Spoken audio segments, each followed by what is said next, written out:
Hey everybody, welcome back to the quad stream of Riptide 2024. So good to be here. So good to be here. It's actually fantastic to be here every single year. You and me, we've been coming back since the first one because this is one of the best tournaments every single year, be it a B tier or a P tier. It's always a fun time here in Sandusky, Ohio. I'm Last, I'm joined by Script, and we're going to be bringing you the action for Top Cut of Squad Strike on the quad stream. We were talking about it earlier. Some of our favorite action you can kind of find at a Smash tournament. Such a unique take on the singles format, if you want to call it that. Not that you people need to know. All of you degenerates out there just observing. Do you know? I hope so. Do We're you this deep in the game. You gotta figure it out. What you're watching right now? Wake up. Wake up. Wake up. Wake up.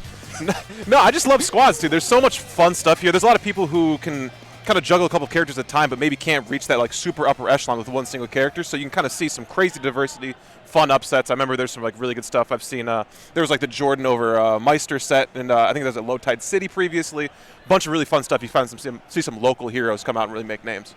Yeah, and also you get to see the best of the best True. in terms of like the global talent of Smash Ultimate. Do some fun stuff with some weird characters, and I was actually going to talk about one of them. We see it at the bottom right-hand corner of our screen, Quad Y. Ooh. That's going to be Hurt versus Atomic. I ran that pool, actually, for pools, and I was sitting there thinking to myself, who does Hurt play other than Snake? And it turned out his roster is some of the scariest stuff that I've ever seen. He was running Sonic, Snake, Greninja, and Steve as his core four that he was rotating in and out. And I felt awful for everybody that he ran into. First game getting started, though, Chase and Danny Toothany. Interesting lineup seeing here is that Fox, Diddy Kong, and then Wolf on it. That's, I mean, me personal favorite lineup I've ever seen in my life. I mean, that's just some good old classic fast-paced space animals and also Diddy Kong. Yeah. And that is Danny from Tennessee. Okay. That is former Middle Tennessee #1, I believe, just moved away actually, and that's Fox against Steve. Yeah. That just happens sometimes. Needs no further introduction. We've seen it a million times. Diddy Kong already out onto the plane for our friend Danny. Banana in hand. No, not going to find anything off of the toss going to the side there here too, but right through the brick wall. What are we doing? This is so terrifying too in squads, because we were talking about it when you have like the best players in the world, people like Chase who are so good with so many characters. Yeah. You're not even dealing with his Palu yet. You're not even dealing with his Aegis that I see he's got as the anchor. You're dealing with his starter character, not even his best character, and you're already getting pieced up. I mean, uber grinder type 2 is Chase. Chase is a player who puts in so much time and so many different characters. Really someone who understands so much of it and can really thrive in a format like this. Thriving he is. We also see the other sets getting started as well. I believe X is going to be Shuton versus Loaf. So a little bit of Japan versus Midwest going on there. And then also Atomic versus Hurt at the bottom right in set Y. That's going to be Texas versus Japan. So we got a lot of Japan here in Top Cut of Squad Strike. Who would have thunk it? The character specialists on the Isle of the Rising Sun. Finally to see a stock there for Danny, but I'd love to go to Box X here too. I'd love to see what Loaf and Shuton set will be like, because Loaf is a player who has some really good experience versus like a lot of what Shuton can have to offer. Obviously has like 34 in reach and can do some really crazy stuff versus the Olimar. I don't think we're going to be seeing that right now, but obviously it kind of negates the pick. Well, and while we were up on set A, we missed out on what the first character from both of these guys was. I wonder if that was Shuton's Olimar that got taken down early or what was going on, but right now it's Loaf with a very slight deficit that he's looking to make up right now. Oh, and the footstool into the dare off stage. Loaf is cooking. Shuton should still be able to make it back, but he's not out of the blender quite yet, especially with Loaf going for footstool off stage. Captain Falcon very weak to that type of option. Up smash, just trying to cover that roll in here too. Superb air drift, going to make it back on stage for Loaf. Going to find some advantage here. Waited for the aggressive landing option. Wow. I actually just noticed too, Shuton's in-game tag is 34. Interesting. Could little this nod. Be some mind games going on here, but only game going to be happening now is Aegis versus Wario, at least for a little while. I really want to see Loaf live for a long time. Like Wario, he's a heavy guy. Would love Loaf to be able to make use of even half waft, because that's another thing that you have to think about when it comes to the meta of Squad Strike is comeback mechanics. Yeah. Comeback mechanics are so different and so much either worse or better depending on the character. Like Lucario's comeback mechanic, non-functional. Wario's comeback mechanic, not that good. Ooh. And Wario not going to be able to make use of it. But then you get characters like Terry, or characters like Joker, and then it's terrifying. Yeah, you can really start to run with it there, but last stock a piece here, Pac-Man versus Aegis. I haven't really seen the Loaf Pac-Man. Obviously, Loaf, a character specialist through and through, but again, a character who can kind of spend a lot of time in the air. Different kind of item play, but we do know how to get it cooking if we need it. Shuton finally going to find some aggression. And I was going to talk about aggression in the way that I think Loaf might be being too aggressive here. Even though it's working now, one big advantage state from Shuton could turn this all around, and when you're fighting close up with Mythra and Pyra, you're always in danger. So I would like to see Loaf maybe try and slow it down here a little bit, because, uh-oh, he got dared, but he manages to get out. Quick little dare of his own. Coming back in, Loaf going to be able to land, tries for the grab. He might pay for it with everything here. Uh-oh. Yeah, just a neutral tech. Very good downward angle forward tilt. Ooh, dash back here too. Going to what? Live for it. My goodness, middle of the stage, but we are alive for now. Dead off the side there too. Shuton closing out a tight one. I kind of like saw that coming and was powerless to stop it, like a deer in the headlights. I was like, no, no, no, no, no, no. But that's going to be Shuton taking game number 1 over Loaf, and I'm very curious to see what Shuton's first character was. So it's Falcon, Aegis, and... Is this what we're locking here? Okay, I'm down. Lucina, okay. I'm with it. I'll give it up. We also see Godding started at the bottom left, set number A. That's going to be Danny and Chase. Danny ended up taking game number 1 despite the poor start. The Wolf really cleaned it up for him at the end. Mm-hmm. Obviously what Danny is known for there too, but maybe just take the camera off of Danny, you can see something really crazy happen. we gotta look away so that he can make some magic happen. But speaking of magic, we got everybody's favorite matchup. Let's play with their friends. Play it in bracket, you might not be as happy.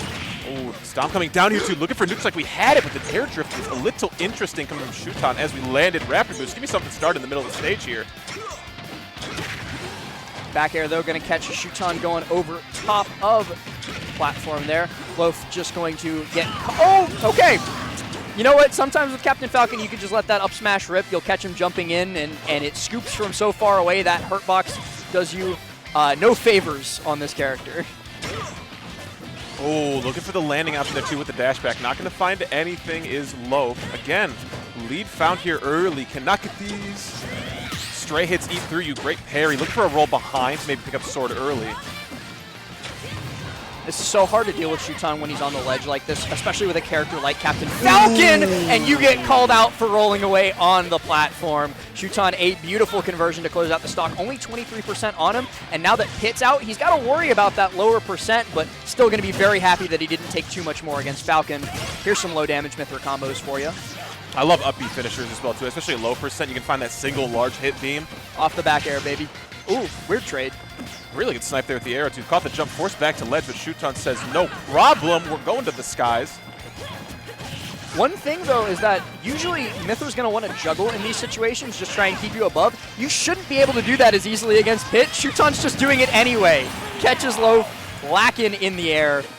Another conversion into another up B. Loaf out on the Wario, the tried and true last chance here to make something happen before a 2-0 is all that comes to pass in this set. I'll be back. Tries to use the air drift to get over with the short hop nair from Shuton. Going to get some damage. We are set back to neutral here. Oh my gosh, the landing hits of these nairs, just any little percent will do it. Take all we can get. Back air going to clean it up. Okay, last stock apiece, and we have spent a lot of time in this Wario already. And Lucina, not the X-Factor character you kind of want to find the early kills with. This Dancing Blade gets us off the ledge. But might not be finding early kills. Loaf already at 82%, and Lucina going to be able to wall out very efficiently once Waft, if Waft rather, becomes a factor. It's going to be very hard for Loaf to get in and get a conversion when Lucina is just, hey, I have a big disjoint. What are you going to do about it?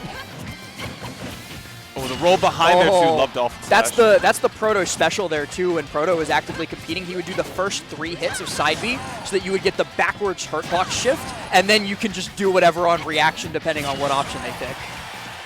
Dolphin slash once again, not going to find much. So scary, such good hesitation around that shield from platform. Loaf though has Waft here, half Waft at the very least.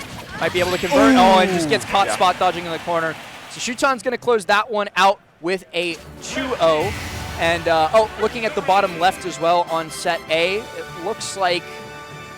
Oh, hang on, everything changed. Okay, it actually looks like Chase won that set 2-0 instead of Danny. So scoreboard incorrect there. Apologies about that, but we see from the lineup the Steve, Aegis, and Palu. Chase managed to take that. And then we also have just starting out Anarchy versus Psychod. So that's a little bit of a Carolinas versus Midwest going on. Mm-hmm. Obviously, Hurt still playing Atomic. Atomic making this set last quite some time and even quite close in this wide box we have here in the bottom right. Sonic will have to die here soon. Back airs around the shield, well. I mean, if we're looking for Atomic here, we're going to need it to die soon. But again, this character is hard to keep down, but I don't need to tell you that. Oh my gosh, that kick down and that down air. Frankly, I find it terrifying that Hurt actually has a good Sonic. Yeah. Oh yeah, it's ridiculous. Like, what happens when we knock him off the snake? Well, rich get richer around here. Trickle-down economics. It's Reagan's fault. Okay, finally gets caught getting a little bit too saucy with it. You cannot be homing attacking people's shields, not even an NA. Greninja out now, though, and with not much recovery at his disposal, Hydro Pump's going to be a big threat towards Atomic. So, yeah, you see him holding on to this limit as long as humanly possible. Goes up onto that platform. Ooh, and just a substitute there. Going to catch him and pop him up. Hurt in full control of when and where interactions happen at the moment. Atomic kind of just struggling to get those inroads. Greninja going to do some really good stuff here. This jump away going to be very nice with the cross slash on shield. We are alive for it, but Hurt takes the chance. Well, we have it. Atomic falls in a 2-0 fashion. And that option there is like the lowest risk with the highest reward for Greninja, especially against a character like Cloud, because you go out against Cloud in that position off stage, he's not going to have a great opportunity to reversal you. Even if he does reversal you, he's still going to recover. Yeah. And if Hurt hits it, you die. If Hurt misses it, he probably takes some of your resources and you might die anyway, or he just gets back to stage fine and ledge traps you. Get up timed perfectly. Looking for the roll into stage option. Dash attack going to clear out this stock. It is a prayer for Psychod to take out this Greninja. Still cross slash online, not anymore as we let it fly down till leads to back air. Kissing the blast zone, forces the jump out with water shuriken. Ooh, tries to catch him off of the high drift from the shuriken, or from the Hydro Pump, and drag down into down smash. Going to be plenty to close that out as Anarchy wins game one. We're seeing a lot of Greninja today. We are. We really are. Victory screened twice here just in that frame. Something you never thought you'd see. Not even back in like 2018. Oh, fun one coming up as well. We have Mia versus Doorstop. Doorstop, obviously one of the best players in the home region of Riptide of Ohio. Excited to see if we can see some turf defended here too. We saw Geist last year making it to, I believe, a 4th or a 5th place finish in the singles bracket. Doorstop hoping to follow suit this year. And we will definitely be looking forward to that run in the singles side. But here in squads, Mia has maybe the worst lineup I've ever seen for his opponent's mental health. Game & Watch, Rob, Steve. That is, yeah, and as we switch up to set A here, because I do really want to see how Doorstop fares against whatever this is. And it's just, where does Crom fit in? Probably in the blast zone. Yeah, probably in the blast zone on the bench, riding left pine, but not going to be too much. I think Rob probably the best thing you can find here. Maybe big body can get hit by some stuff. You're not getting crazy reversal at a disadvantage. Yeah, like this is maybe the best that the lineup matchup could have gone for Doorstop in this situation, as he gets an amazing near conversion into the F smash for a lot of damage on Mia. But as soon as he ends up off stage, it might be curtains, because Mia looking for that grab there, just barely misses out on the spacing. Ooh, and Doorstop has a great opportunity with the falling up air. Mia just stuck into shield. I'm just saying, like, if Doorstop doesn't beat the Rob with Crom, well... Go on. Well... We'll see how it plays out. We'll be okay. Take the Crom out of your lineup, please. That's all I gotta say. Oh. There was some good stuff happening early on there, There was some good stuff, but... Once Rob got moving, it is a very hard guy to deny. And that's the PT gone as well. Just kind of bopped off stage the falling fair. And, well, this is Doorstop's best character, but he's got to take out 2 now of the 2 scariest characters maybe in the entirety of ult, in the hands of one of the scariest players in the entirety of ult. Not a position I envy at all, but Doorstop has to be up to the task here. And it's going to be a slow one here on out. Double fair here. Just give me my jabs, these low percents. I love the idea of up tilt there. That was interesting. You don't really see that happen all too often to get out from like a block standing Steve above you. Now, I will say, Doorstop at least, like, while Mia is utterly, like, incorrigible with these characters as he's getting 63% off of that single up tilt, getting ZSS into these three is about as good as you can hope for. And, all right. About as good as you can hope for. About as good as you can hope for. Diamondback, Eric. Goodness gracious, yeah. That was a tough draw, to say the least. Like, what I was going to say before Doorstop's Chrom got sniped off stage was you need to kill Rob with Chrom, or else Chrom's not going to do any work. Yeah. And then he got immediately edge-guarded on PT, so PT didn't do any work. And it was just all around a poor time for poor Doorstop. However, on the other screens, as we get started with this game, we do see Anarchy about to take it over Psychod potentially. We also got PK Chris versus Sir Dank and Hurt versus Atomic, which has finished with a 2-0 for Hurt. PK Chris, another player last year who made a run to 9th place, was a very, very strong showing. Really good matches. I'd recommend highly if you have not seen them before. So much good stuff happens here at Riptide. That's good commentary on those sets, too. Yeah, I appreciate it. Greninja on the screen here once again. We are seeing, again, we're back on Anarchy. Much damn Greninja. Seem to seal out the last one. Drag downs. Give me this lock. Forward smash just to get off stage. Going to force out the quick draw. Oh, we're ready for that all day. Exact perfect positioning for Anarchy, but Psychod able to escape without too much punishment onto him. He is all the way up at 84% after that, but what else can you hope for with Ike? Truly. Hope for these nairs to come in Run-off finally. fair could kill here, too. Oh, my goodness. The conversions from the deep late hit. Could potentially be going game 3 if Psychod plays his cards right, but now getting chased into the corner. Anarchy just barely avoiding that falling back air after the pop-up. Yeah, really looking for that like double jump up after landing on the platform. Did not see it, though. Both players want one thing, and it's disgusting. Nair on shield close. It is their option. Air dodge down, scary. We are live for it, though. Anarchy waiting a really long time to pull the trigger on any option on the falling Ike. I feel like as you get Nair fair there on Town and City to close out the set, but I'm curious why he waited so long against like the slowest possible faller. And yeah, I see you pointing at it. We got to go down to set Y immediately. Oh, as we just see that crazy zero attempt to start. Enhanced PV, truly a cult classic player. I got to see my boy. This is Mr. Switch in the fridge for the Wi-Fi tournaments of yesteryear. Piloting the Byleth at the top of his roster, but of course got the Wolf and the Cloud in the pocket against Mr. Ping. I'm not sure where Mr. Ping is from, but he was in the pool that I was running for squads pools. So doing a great job already. And gonna try and keep up in Byleth DK, which is one of the worst matchups in the game.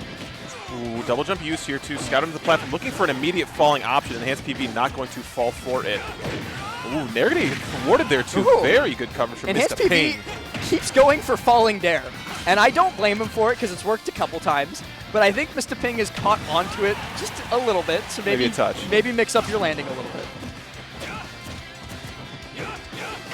Oh, last hit of Nair connects, but now Enhanced down on ledge, and yeah, that's a dead Byleth. Okay, so Mr. Ping evens up the stocks, but now has to deal with Wolf DK, and has actually I just noticed Pit as the final character on the roster.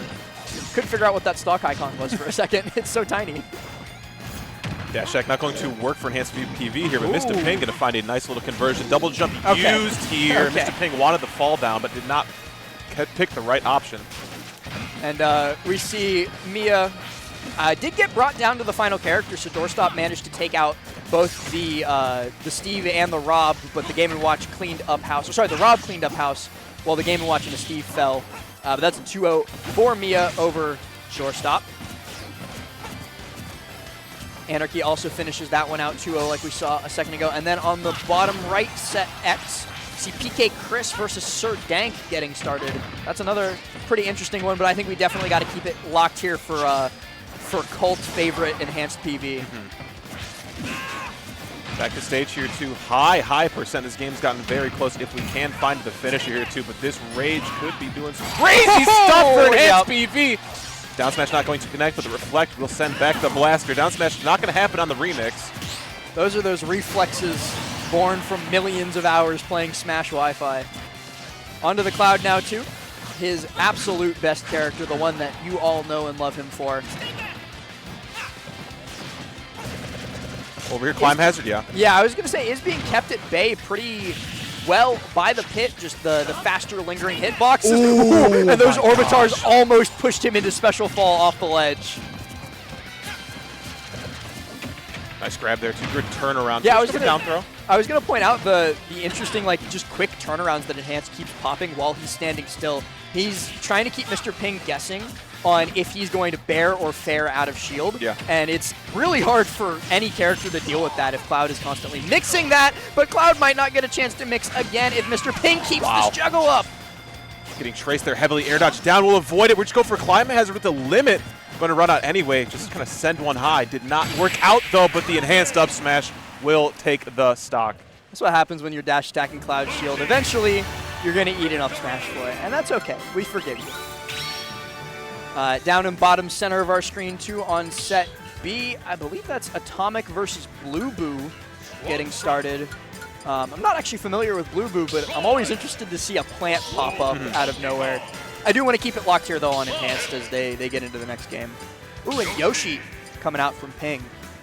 Big switch. I don't know who the first character was that got deleted by the that we missed. We were by busy. the Enhanced PV Byleth. But the Byleth isn't even on the lineup anymore for Enhanced PV. We're going to Roy. Interesting, too, because it worked so well against whatever that first character was, and then you've also presumably got a DK sticking in the lineup from Mr. Ping, so, like, you would want the Byleth against that, you would think. But also, like, if you're worried about counterpicking DK, your character lineup's not that good. You got bigger problems to worry about. You've got a lot. Like, there's much more to worry about. Deal with the monkey. Everybody in Melee right now. Yeah, truly. Down air not going to work out as the grab is missed as well. Ooh, that random jab too. Oh, okay. The falling up air, I love. I love that Enhanced PV's going for this. It's so Cloud coded too. This is very much like a Roy, a Cloud player on Roy. Down tilt's easy, just flashing shield here too. It has to come out, not going to get pressured here as the forward air pressures. V-reverse trying to get an egg lay, not going to be the case. Yeah, getting a little techie here. A lot of spaghetti in that quick sequence as both of them really just struggle to get that hit in. Enhanced, very obvious what he's looking for to close this out. Hasn't been able to find it yet, though, and Yoshi could turn some stuff around, but it's not going to happen this time. Air dodge is high, gets caught by the back air. Yeah, I think it's a good idea, too. Like, if we had been Byleth there, too, we might have gotten ran over, especially if Yoshi used, like, double jump armor. God, I hate Yoshi Byleth. Yeah. So, very good forethought there, I believe, coming in from Enhanced PV, if we had the intel. Yeah, just an insane read from downtown. Down throw dare. We move on. Enhanced will have to explain that one to his therapist later, but... What's going on with you, man? You ain't been acting right. You all right? Got something you're not telling me? Oh, yeah, give me this rising there, no problem. Oh! Catches him going above ledge. An F smash is all she wrote for that DK. He is gone, but the pit is what did all the work for Mr. Ping in the last game, and it's already starting to do that work. It takes out the Roy with a quick snipe off stage. Out comes the Wolf. We'll see what he can do here. Early grab, though, from Enhanced can do a lot of damage potentially. I like the option of Blaster there because it lets him just sit on ledge and wait for the get-up option while also adding a little bit of extra pressure, a little bit of extra damage. Quarters up, not going to reset on the jump on the platform here, to just waiting for the landing. You know the Nair will come. I do think Mr. Ping has been a very aggressive lander and return from ledge player. So just playing the waiting game. He went above ledge too there. Enhanced PV's recovery was not sweet spotted. He got so lucky that that down smash didn't hit. Nair's out here too. I'm liking the motion with these arrows here too. We've seen a few hit this game and the previous already. Great distance there on that forward air too. Tracing well, forcing out the air dodge. Oh my goodness, not sweet spotting again there too, going above ledge and actually onto the stage. Will die to the forward smash. I was more worried about the neutral beat actually instead of the F smash. I'm glad that the F smash hit him instead. Hands back onto the Cloud to once again Mr. Ping on the verge of a reverse 3 stock with only the pit. But he's got a lot more work to do, especially against the Cloud. Their climb hazard with the turnaround out of shield too. You can bet on it. Oh, tries for dash grab here. Might pay for it pretty heavily. Already air dodge. Does have the jump though. Wow. Still going to keep this going. Enhanced burning resources at weird times. Those air dodges up, I did not like. Really well spaced down tilt there too. Waiting for Mr. Ping to approach. Limit online here too. Have we let it rip? No. Oh, okay. No. Everything was going so well for Mr. Ping, and then he just got a little bit over-aggressive on an airborne Cloud. Especially with that verticality, you are just going to get eaten alive by that lingering dare. Elsewhere, we see No Tag taking game number 1 against Doorstop with a 3 stock on the Mario. I don't know if you caught that on the end screen. Beat all 3 of Doorstop's characters with only Mario. And then over on the top right, we also see Atomic versus Blue Boo going on with Blue Boo taking game number 1. Which one do you want? Doorstop or Atomic? This is a dealer's choice here. Let's give Doorstop the chance to get the run back. Okay. Yeah, because we get Doorstop. Especially with the 3 stock in game number 1. Let's see how he redeems himself. All right. We haven't been doing Doorstop many favors on the stream so far, so we gotta give bro one more chance. Yeah, I mean, like we missed him getting 3 stocked. That was pretty gracious of us. Yeah, then we got Mia kind of running the show over there too. No Chrom to start here. I like the PT for the opener here too against Mario. But the Chrom is still in the arsenal. Yeah. I thought Mia would have retired that. Mia's sitting in the audience going, hey man. What are we doing here? Mia learned English just to tell Doorstop to drop Chrom. That Duolingo streak crazy. Up throw here too. Yeah, just give me these. Just going for the Nair. No up airs. A little too high of percent to maybe find 2, so the Nair is smart just to get out of dodge. Ooh. Wow. Squirtle, very low lag on even his smash attack, so not going to get punished. Mario dash grab, he's not quick enough for something like that, but he is quick enough to get this little conversion here. Doorstop had a massive lead up until now, and now it's gone. You get caught Pokemon switching? Wow. No, not going to die, but you are not going to have much fun landing after this. Oh, okay. Charizard, we're back, able to fly up. Double jump, triple jump used. Reset to ledge once again. Dash attack not going to set anything up. Down tilt will catch your invincibility, but too big to die. No Tag got one advantage state. Like, Doorstop spent like the first minute of this game just controlling neutral, camping him out, not really letting him get in. And then No Tag got in once and now has a huge lead. All right, hey Chrom, what you gonna do? Ooh, landing hit on Dare is ridiculous there too. I thought everything was over, but still able to find a little bit of percent knockback. Double up air connects, but Chrom having a very difficult time dealing with these. Now gets popped up and gets caped. I was gonna like hold out some hope. Chrom's so bad, man. And then CSS comes out and he takes the stock immediately. Clean. No problem. Look what happens when you play good characters. Both players looking to get a juggle started with up airs here too. It will be a No Tag chance to shine as we get caught on the platform there for Doorstop. Up airs plenty. Ooh, wow, rolling through it. Kind of surprised that the roll through was long enough, but Samus has a really long roll animation, so stays invincible for long enough to get away from the paralyzer grab. Gets grabbed this time though. Doorstop might be able to convert this into a little more at the ledge, but Samus, so tricky with those low profiles, has a really hard time getting the Zairs. Very difficult matchup for her in that specific aspect, but once she gets into advantage, ZSS is fine here. And speaking of which... Yeah, keeping it going here too, trying to reach some of these platforms. The hesitation coming in from No Tag is making Doorstop's further advantage much harder to find, but we are still working with what we got. Paralyzer not going to catch anything on neutral get up. Ooh, tries for the jab one dash back charge shot, but Doorstop a little wise to that sort of thing. Been playing this game for too long. Ooh, falling into it, and wait! That was awesome from No Tag! Did the down B so that the explosion of the mine would turn Doorstop around, and that made him miss magnet hands back to ledge. If that was intentional, that's one of the smartest things I've ever seen against ZSS. God bless for you, Lass, because I didn't realize it. I know what you're saying. I don't know how intentional it was, but you knew that Doorstop was going to go for like the falling fair or falling bear there, and so No Tag was like, all right, hit me, feel free. I can't believe that. That was so cool. And I will say, too, if we can get the B set up, the Atomic versus Blue Boo seems to be the Blue Boo chat favorite here, too. Chat, I got you. No problem. Yeah, I do want to point out that Wanpi versus Leviathan, the artist formerly known as Naito Sharp, going on X down at the bottom, but we'll have plenty of time to tune into that one after this set finishes, because it might be coming to a close soon, or it might be going to a Game 3, depending on how Blue Boo's luck is what I'm just going to say. We could get a down throw 9.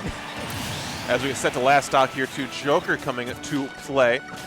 One of Atomic's best characters, like obviously people know him for the Rob, but I recall back at the first Rise and Grind, I think in 2022, I did not know who Atomic was, and then saw him play a Joker Ditto versus MK Leo, and was so incredibly impressed by this Rob Payne's Joker. I was like, okay, he's got it like that. About that. Real safe stuff here from Blue Boo to start. I mean, you have to expect it here, too. Just any sort of nair, any sort of back air. You can't give any real percent away lest you find the Arsene to come to play.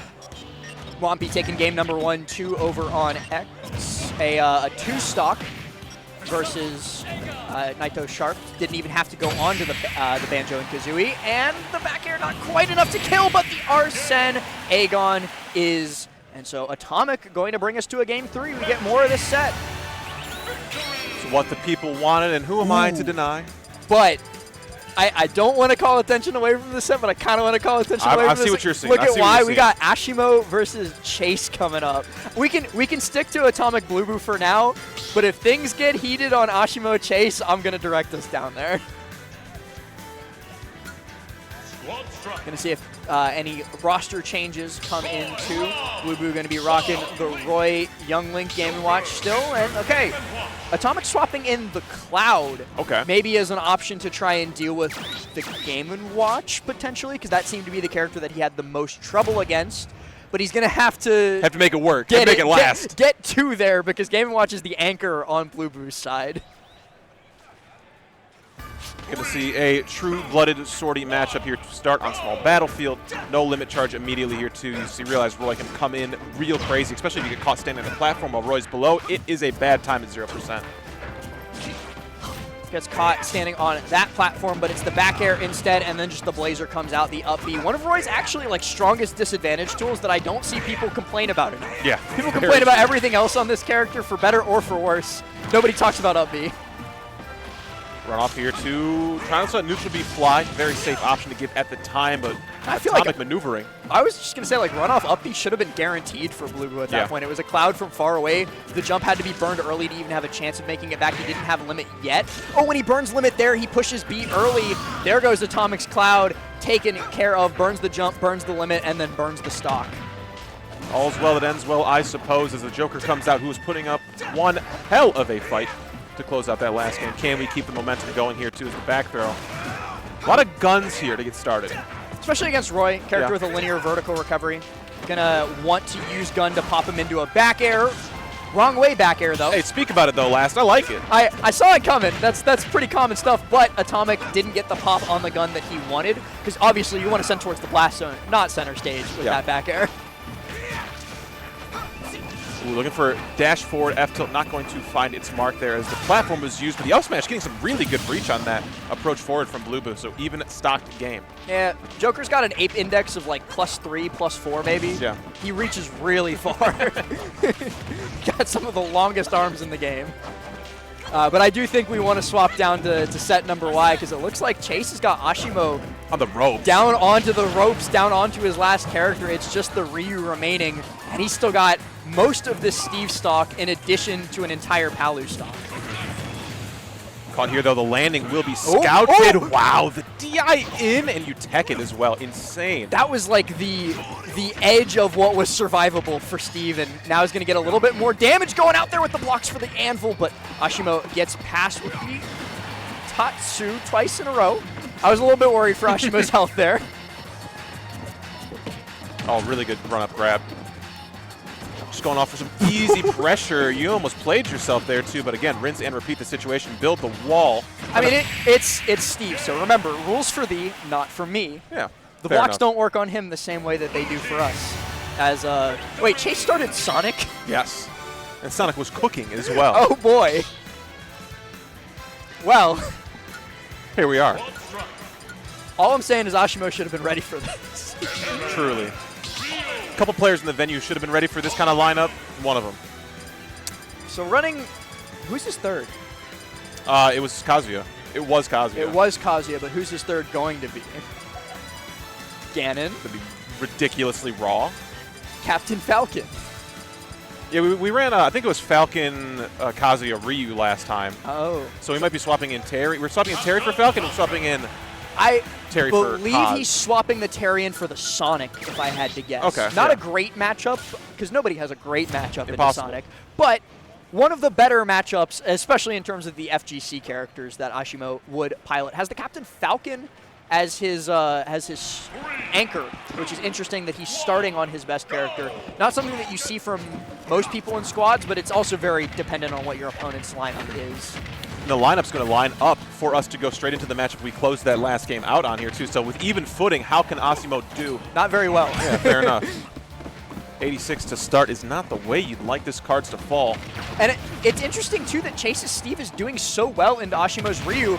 It 0 to death him Ridiculous. over the course of 30 seconds because Ashimo, one of the few players who's been able to push Akola to the limits in Japan in their couple sets that they've played. So it's crazy that Chase was able to just open up on Steve. Like, obviously, it's squads and not singles, but this Steve is cooking.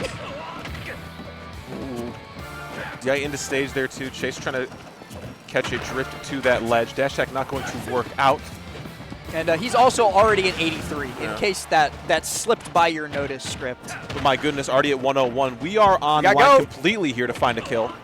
It's going to be on Chase to play the avoid game. 80% on Chase, popping up to the diamond tools as well. That's just going to make it all the more dangerous for Ashimo. Has his back to the block wall with iron as well built up. So that means that he's not going to be able to get any sort of a KO confirmed. And the Power Geyser doesn't even get the chance to manifest. I feel so bad, but this Chase Steve got me acting unwise. Ashimo so desperate to take this stock out. Tries for a raw up B, tries for a raw dash attack, and now he's getting stobbled. Uh-oh. Uh-oh.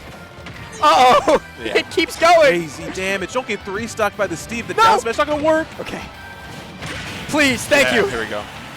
All right. Now you get Sonic. Yay. I'm okay with it. It's not the Steve anymore. Ashimo at least didn't get 3 stocks. Yeah. Spin charge into the up air. Got Ashimo on the ropes, 109. Spin charges straight through the Raptor boost.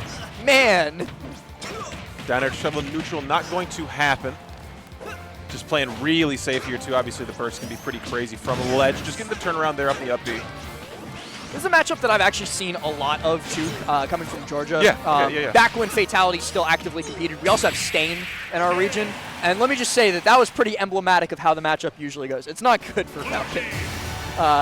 But great stuff to Chase. Just decimating Ashimo in what I would have thought would be one of his strongest side events. Yeah, that was crazy. You look at like Riddles. Riddles is so good in squads, like a frequent top 3 at major squad strike events.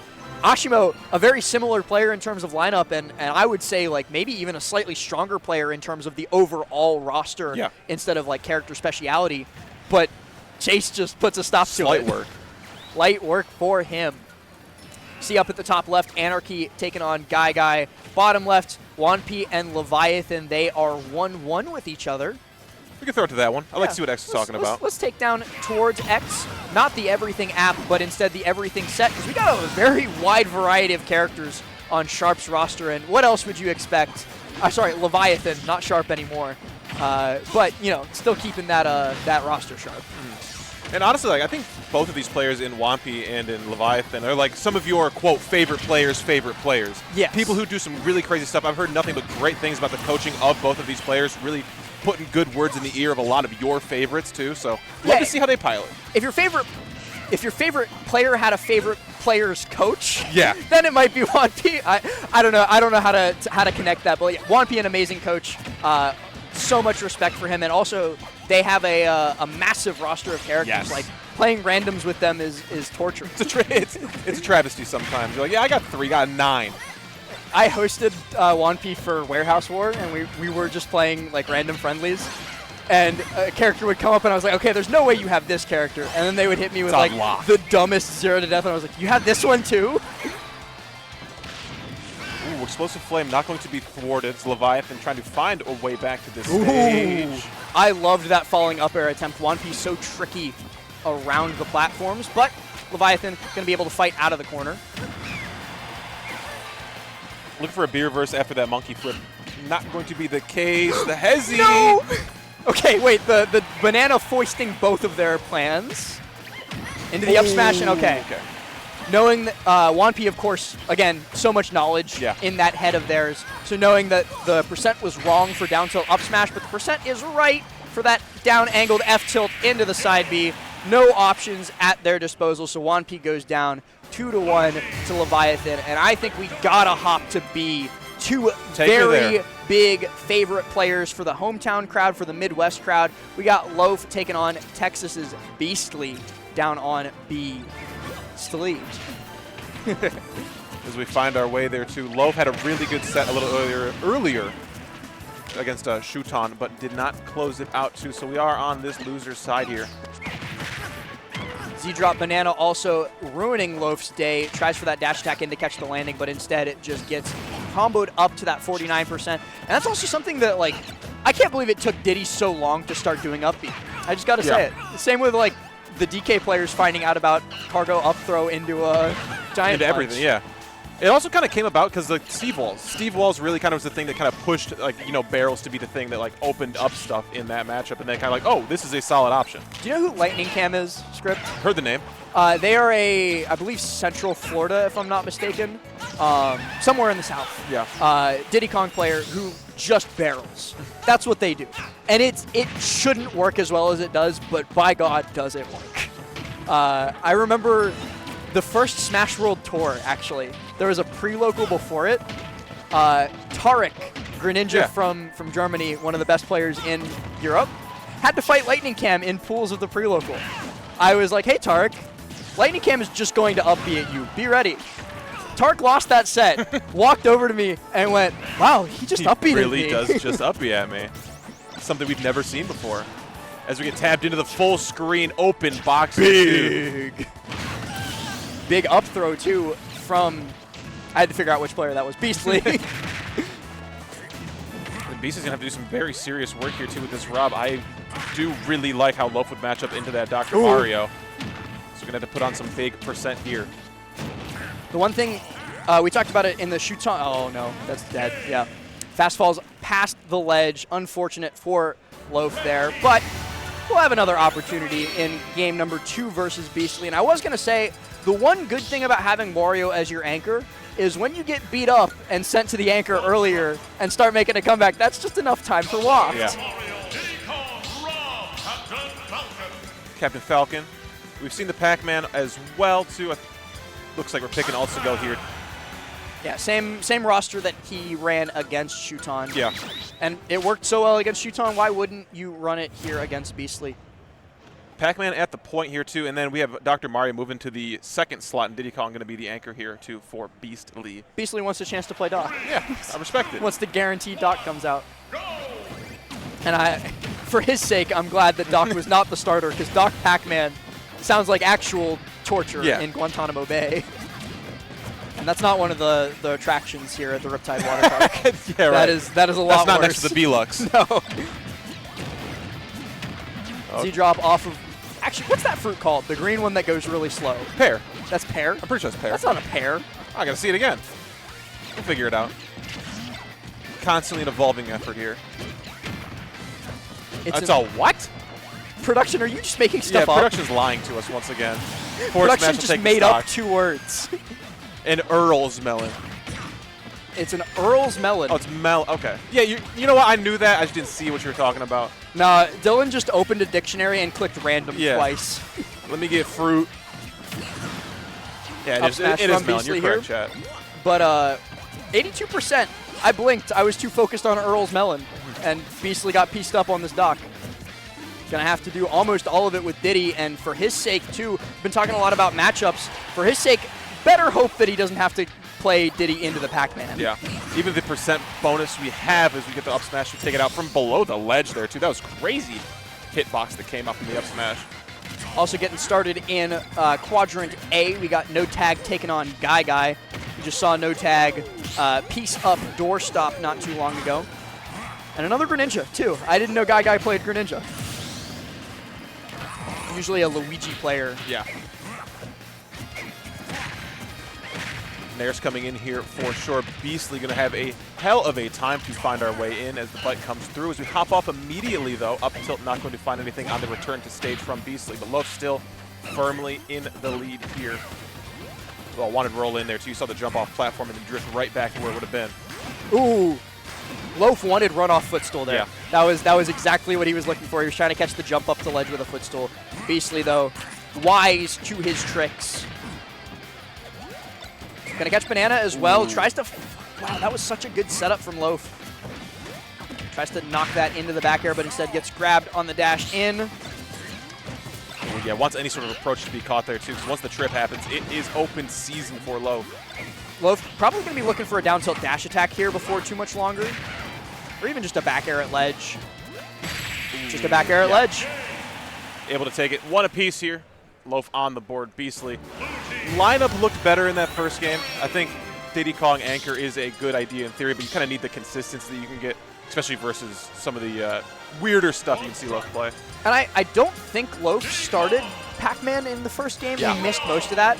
But if that was a swap up from Loaf and putting Pac-Man at the front was like part of his strategy between games, very, very smart because it absolutely decimated Beastly's roster. Now Beastly adding the Rob to the lineup instead.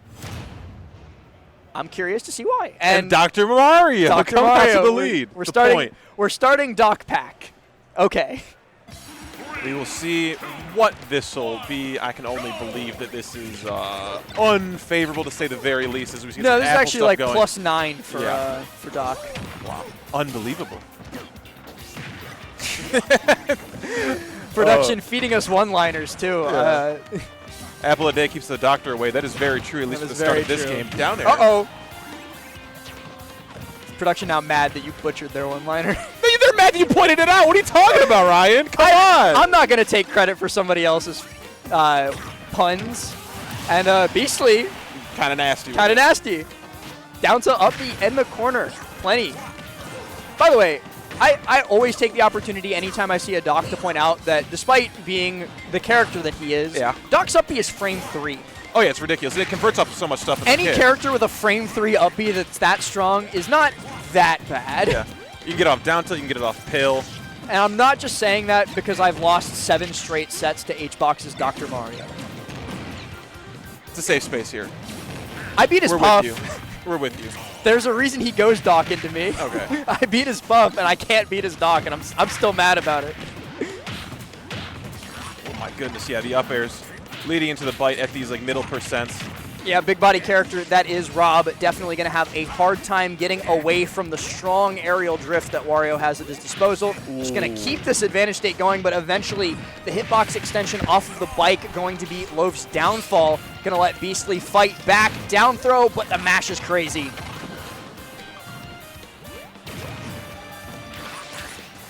Side B going to get punished here too, just for the grab back throw. Not going to go off for a bike or anything. Rob reaching the stratosphere here too, currently in orbit. This comes back down to that left side of the stage. Wants to jump away a little mistimed. Just smash scoops, wow. Loaf mixing a little bit too hard. Like the idea there, of course, with Wario is you're just drifting in and out with your double jump, waiting for them to pick an option so that you can react and punish the end lag on whatever they pick. But if the opponent doesn't pick an option and just either stays in shield or like slow walks towards you to catch your landing, you're going to die, and you died right there for it.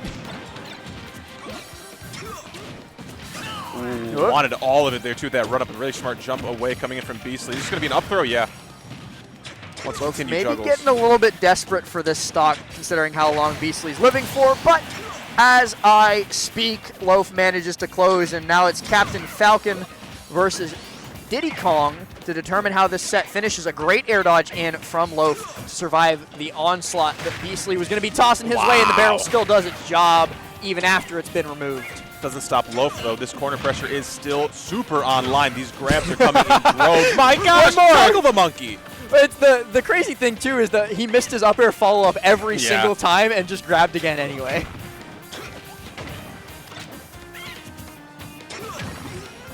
Yeah, Want's landing didn't find it. A lot of these jumps are so perfectly timed coming in from low. Wanted the dash forward. No, but Beastly stopped just in the nick of time.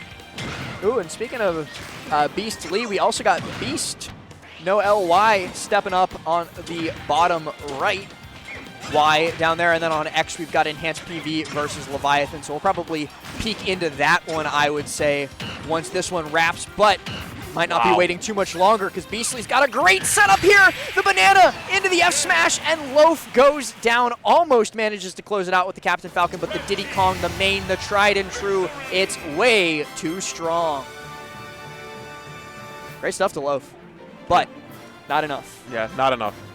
And the Dr. Mario, low-key. Low-key. We were wrong. Low-key did it all. Beat up that Pac-Man. Guess he wants to see a little bit of Dr. Mario. Moves it from the anchor to the second to the point, and he was going crazy at the point guard. Yeah, for game 2, let's peep in to X. Let's watch whatever happens next with Enhanced PV versus Leviathan. We saw Enhanced PV winning game number 1. Very similar lineups between these two. Kindred spirits, you could call them. Both players who like their quote-unquote fundies characters. And that they swear like, oh no, they don't have the crazy stuff. They don't have the crazy stuff, but you know they can mess you up with a moment's notice. ZSS's down B gets touched like one time in 30 patches, and they're like, actually this character's mid-tier now. Dash forward here too, no damage done immediately. Just looking for grabs initially from Enhanced PV, and Leviathan playing the run game. Oh, okay! Enhanced PV. This Roy is putting in so much work. The Nair 1 into the jab to reset off of a missed tech is such a creative approach to that. Usually a lot of the time you'll just see like run up jab, run up down tilt to try and tech chase in those situations, but instead he's like, I know what I'm capable of here. I know when you're going to bounce. Untouched as well. Yeah.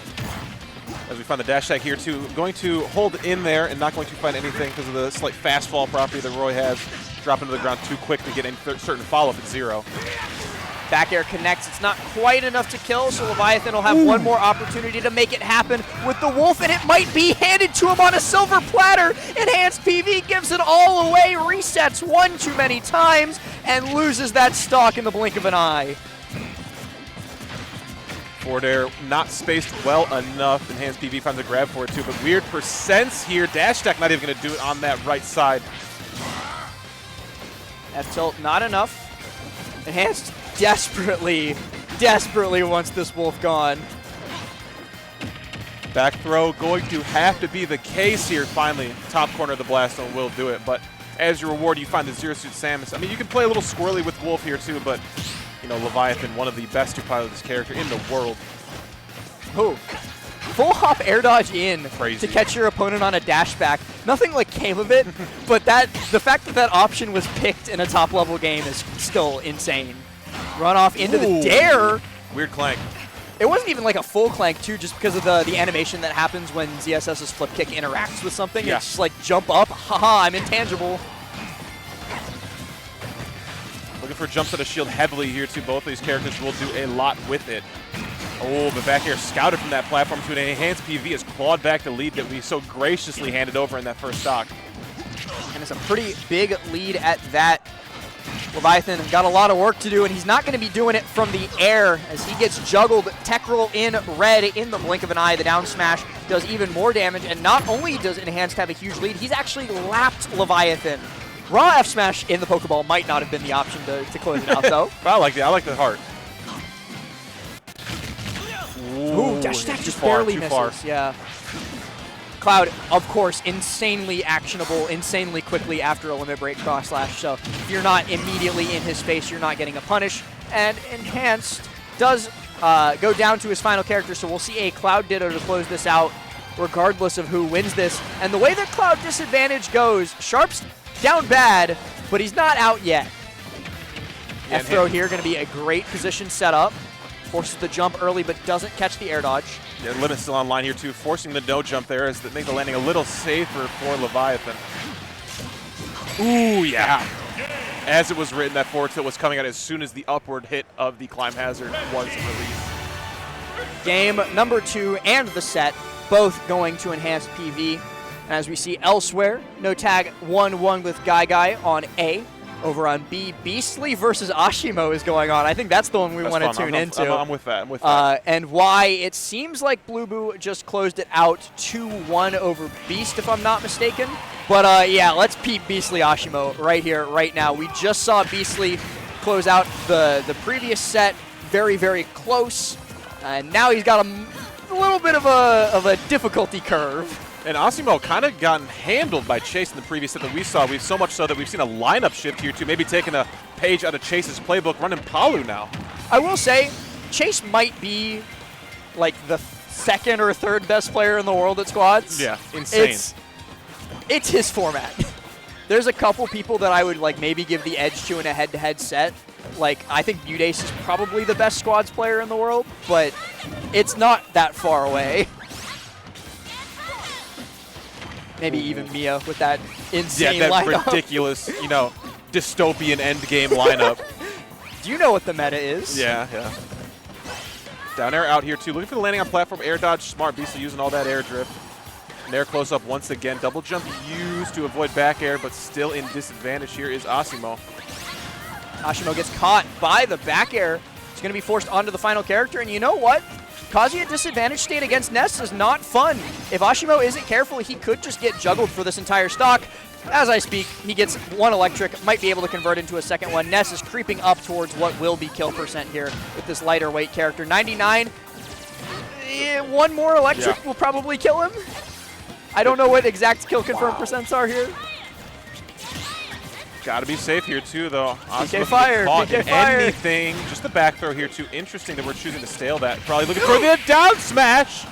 Beastly, what a find there too, and what looked like a very dark game early. It was looking like it could have been over for Beastly, especially with how much damage Ashimo did so quickly, and then just a beautiful bait in the corner. Yeah. The first down smash comes out, pops it immediately. Usually, like, you'll see the Nesses hold that for a little bit longer, trying to catch your ledge invincibility running out, trying to catch you going back to ledge late. But instead, Beastly pops it once and then pops it the second time right after. So smart. Also, too, not dropping the yo-yo hitbox of down smash as well, too, just letting it hang on the ledge for a get up specifically. I like that. Going into game number 2 for these two. Beastly still actually not running Doc anymore. Yeah. I was about to say still running Doc, and then I was like, wait, no, I'm just not even close. Yeah, we've seen almost a full roster overhaul. We saw Rob and we saw Doc previously, but now we have Ness and Incineroar coming out here too. So deep pockets run here for Beastly, and they've worked out fantastically to this point. Having to deal with Ashimo's Kazuya to start it off and doing a fantastic job of it so far. But Kazuya is either the anchor or the starter for a squad's team is so scary because sometimes he just does everything. Beastly trying to make sure that that does not come to pass, and thus far doing a fantastic job of it. I will say, though, he could just suicide down beat him. If it's like looking hopeless in Kazuya versus Diddy Kong, he could just say, okay, we both die. We both go character 2. Ah, no! Okay. There was a small frame of time there where it could have happened too. I thought that the heel kick was actually the startup of down drive, B. yeah. I was like, ah! But no, it's okay. Everything's fine. Jab's going to be held a bit too long here. Beastly already putting damage onto this second stock and second character of Ashimo. Ooh, the catch there on the final hip. The second air dodge will help out a lot. Full hop over. Ooh, quick reaction there too, not hit by Explosive Flame. How do you not get hit by that banana there on the first toss? That was weird. That was an interesting interaction between, like, I think the shield, like, push box, maybe, but I'm not 100% sure. Rolling back onto ledge, getting straight past that grab thrown out there by Ashimo. Looking for dare, but not finding it. Any hit here for Beastly is huge. Any extra credit is much appreciated. He's already got an A, but he's trying to maintain that 4.0. Exactly, trying to stay cum laude. On shield here too. Yeah, good corner pressure. Obviously, Diddy Kong going to make the most out of it. As we see the reversal of rolls here too. Great scout on the roll into stage, dead off back throw. Saying a Diddy has good corner pressure is like saying broken record. Nice back air. Yeah, well, it's like saying that a melee Jigglypuff player is good at jumping. Yeah, it's like that's just what your character does. You excel at this. Why are you not good? Ooh, down tilt back air. No, not quite. I was actually expecting either down tilt jump side B to catch an air dodge away, or just down tilt F tilt. Ooh, weird interaction there, too. Got some crazy knockback. Incineroar Uppy actually a really good option in some of these situations. Yes. It's got a lot of armor, does a lot of damage if you get the right hitbox of it. It can kill off the spike down. Oh, just gets up thrown. Yep, see ya. You cannot get up attack or neutral get up. An Incineroar watching to react for that. Ashimo playing pretty close to the chest here too, neutral attack, trying to walk the Incineroar down to the corner, but this man is ready to brawl. No spot dodges for you, sir. Ooh! Smart. Matchup knowledge. He's got to either kill him here or grab him here, because otherwise he will die. Not actually die, but... Ooh, wow. Wanted to call that out again with another revenge. Not going to be the case. Oh, no, he got caught! He downbeat! He was trying... I can't believe this. That's so unfortunate for Ashimo. He took 40% because he tried to do what his character's supposed to do. All right, there you go. There you go. Down tilt leads into the Shoryuken. We'll be all right. We'll be all right. 68% worth of extra credit. Beastly going to try and convert this into a clean 2-0. Holds shield there in the corner. Very, very smart. Once again, just demonstrating great knowledge of the Ryu matchup. Not getting caught by the Shoryu through the ledge, but might be getting caught by this Nair here. Be careful. And Nair up just enough of a disjoint to get away from Ashimo. Ooh, give me all this percent back as well. Oh, going to lead him to the up air. No, waited a little bit off its mark. No. Okay, okay. Not the right hitboxes of up. Ooh, what a wait there. GG's. Very good from Beastly, closing out both of those games with a smash attack. Finding a, I believe that was an up smash. Yeah, that was up instead of down. Yeah. So Beastly making great use of the yo-yo and taking out Ashimo. And that's Ashimo out of the bracket at probably like 17th-ish, if I had to guess. I'm not sure exactly where in bracket this set took place because they're not reporting them live on StartGG here at Riptide. But it happened somewhere, and now Ashimo's gone. Anyway, though, let's take a peek down to A, our last remaining set on the quad. We got Luxa taking on Guy. Wolf Ditto going on to start it off, too. A lot more Dittos than you'd think. We've seen Cloud Dittos. We've seen like 2 Wolf Dittos at this point here. Good characters that are easy to play. Yeah. Shocker. Yeah, both pulling it out at the point guard, though. Wolf players want one thing. They're both at the same percent. They both want the same options. But which one of these guys is which? Man, I am begging to know as well. I'm going to assume that Moo tag is Guy because Luigi's in the lineup. I was going to say that the like Moo 00 or whatever that symbol is, because it has Luigi in the roster, has to be Guy. And then Luxia running the Casca tag. Ashimo Beastly was for top 8, so Ashimo 9. That was for top 8, okay. Well, good stuff to Ashimo, but not quite enough to get it done against Texas's best kept secret. Arsene still online here to damn near full bar as well. Going to have to play the keep away game. But it seems like Guy wants to get some smoke going. Oh, okay. First up B doesn't work at Sour Spots. That's okay. We got another one in the pocket. They'll try to punish you for it. It doesn't matter. And Ike coming out at 0% versus the Luigi. Not the character that you want here. You get grabbed once, and it's Jover. So got to play this game on the platform. I like the airborne game being played by Luxa right now. This is exactly what you need to do while you're at 0 against the Luigi.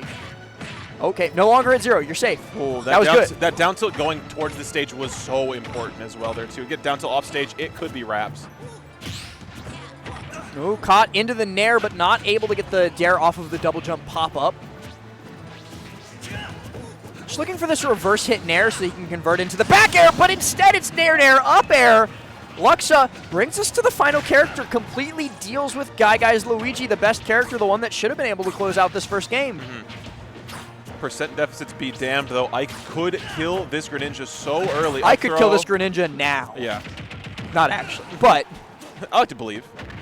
I would like to believe, too. Oh, got sniped there, too. No But Greninja jump. could kill this Ike now. Perfectly placed water shuriken will do our friend Luxa in, but it is an evenly matched game through the entire way. And we got another set getting started down on B. That's going to be Enhanced PV taking on, I think that's Snow. Yes. That's Snow's spelling in Japanese. A good guess. You try. Good guess. Can you actually read that? Yeah. I'm on day 230 of Duolingo Japanese. Come on now. I'm I'm on my katakana shit right now. All right. I'll do what I can. Kagaribi, hit me up. Yeah, all right. Put him on Japanese Yeah, comms. exactly. Put him with Naoto. Dude, honestly, the biggest difference between Japanese and American comms is the Japanese commentators look so fly. They dress so Dude, look so damn fly. The first time I went to Kagaribi, I was sitting like right by the desk with Naoto, and I think it was Daisuke commentating with him. I love all the Japanese commentators. Let me like put that out there at the top of this. They are like so into it. Yeah. And I respect it so much because I can't get like that on the sets that I don't care as much about.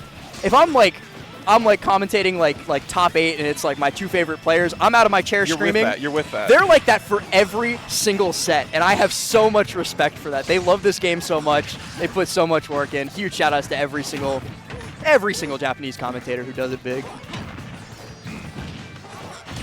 Ooh, wow, interesting downer going back onto stage. We have some really good sets coming in. Oh, Obviously, yeah. Luxa, Guy. I want to jump to Y. I want to jump to Riddles We've been versus talking about Blue. Riddle's Squad Strike team all day. Because he's been on mainstream. That's why we haven't seen him over here. As Guy takes that stock away, deals with the Wolf from Luxa, won't have to worry about it much longer. We got Riddles here taking on Blue Boo. I believe this is for losers top 8, if I'm not mistaken. Yeah, I believe so. I wonder who put Riddles down here. Can somebody in chat let us know? Chat, help us out. Are we cooked? Probably on mainstream, so they might know.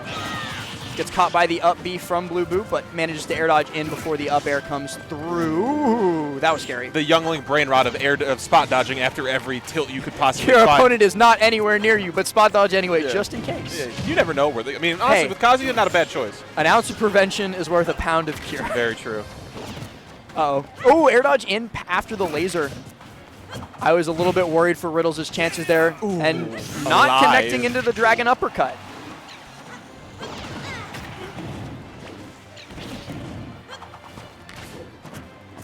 Arrows here easy. Trying to find stationary on the platform, but Rail's smart to move off. Playing a good dancing. A little aerial game early as the Rage Drive's able to take it. Well, and this is really bad for Blue Boo, too, because now out comes Roy. And what does Roy not want to have to deal with? It's Electric Wind God Fist. So he needs to kill him at the ledge. Only Otherwise, the strongest Roy soldiers have ever made it through alive. against any competent Kazuya. That's the end of days for some of these guys. But so far, Blue Boo's done a pretty good job. Riddles barely manages to air dodge back to the ledge, and he just misses. Wow. Okay, Blue Boo's defense against Kazuya with Roy is impressing me.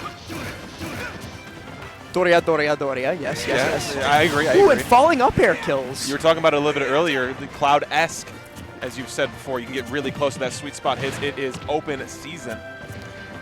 Now the Ryu coming out. Riddle's, of course, the true FGC gamer, but he does sometimes also run a Roy in his Squad Strike lineup, so gonna be curious to see if he swaps it up after this game, but so far, Ryu doing pretty good. Tries to catch the air dodge out and guesses right, but space is wrong. Oh, love that. Tragic. The thing they don't complain about enough. Tragic. Yeah. Tech roll out, gets caught, run! Weak hit on back air. Might not have killed from that point here, but we get the pop-up off of the down tilt. Honestly, what a throwback character this is for Riddles. Obviously, like the Ken and the Ryu were something that was very, very common early on for Riddles. You remember Riddles MK Leo SmashCon 2019, I think? I know, yeah. Oh, yeah. Punch Leo in the face to take a game. Good old days. Yeah, truly. And a 2-0 finish for Guy versus Luxa down on A. We got Enhanced PV versus Snow, with Snow taking game number 1, positioning himself pretty well for game number 2, also up a stock already. Bonk. Out, yeah. We're going to go out for an uppy collision. Oh, yeah, multi-hits will be really nice for Steph Focus. But now the Terry coming out, Riddles' best bet at closing this out versus Game & Watch. Will get access to Go Meter a little bit later, too, as long as he doesn't have a catastrophic failure. So if all else fails, might be able to just jab Buster Wolf for the win. Might not even need to, though. Up B from Game & Watch. Trying to catch that landing, a dangerous thing when you're a stubby character. Yeah. And Blue Boo seems to be throwing caution to the wind here, though, playing so many aerials close to the shield of Riddles. Okay, yeah, just let the sausage fly. 68% on him. Game & Watch does damage. Riddles needs to get a hit. Any sort of hit. Uh-oh. Wow, what a catch there on Crack Shoot. Go well, meter now online. he's got to go. This has got to be your opportunity to do it. Keep this juggle alive. All this percent means nothing if we can't get off the stage here. And there it is. Yippee. Yippee. You saw that one. Riddles lost neutral for a full 2 minutes in Game & Watch Terry, and then he got go and went, all right, then we'll be good. We'll be good. So let me get back to the stage. That is the thing, too, about that kind of character and the composure that you have to play that kind of character. Same kind of thing with heavies, where it's like, all right. We're going to be here for a minute. All right. Okay, now it's my turn. Yeah. We also see down at the bottom, Snow actually getting Enhanced PV slowly making his way back into the game versus Snow. At 153, though, so has to be careful not to lose this stock. F-throw here not going to be enough. If Enhance can take this stock against Snow's Aegis, and never mind. Never mind. We go back to Riddles. Yeah. It's Riddles' time as Enhance brings out the Cloud. We'll see what he can do out of the periphery. Small battlefield. Once again, same lineup for both these players through the characters and through the organization of the characters. I don't like this pick in terms of stage for Blue Boo, though.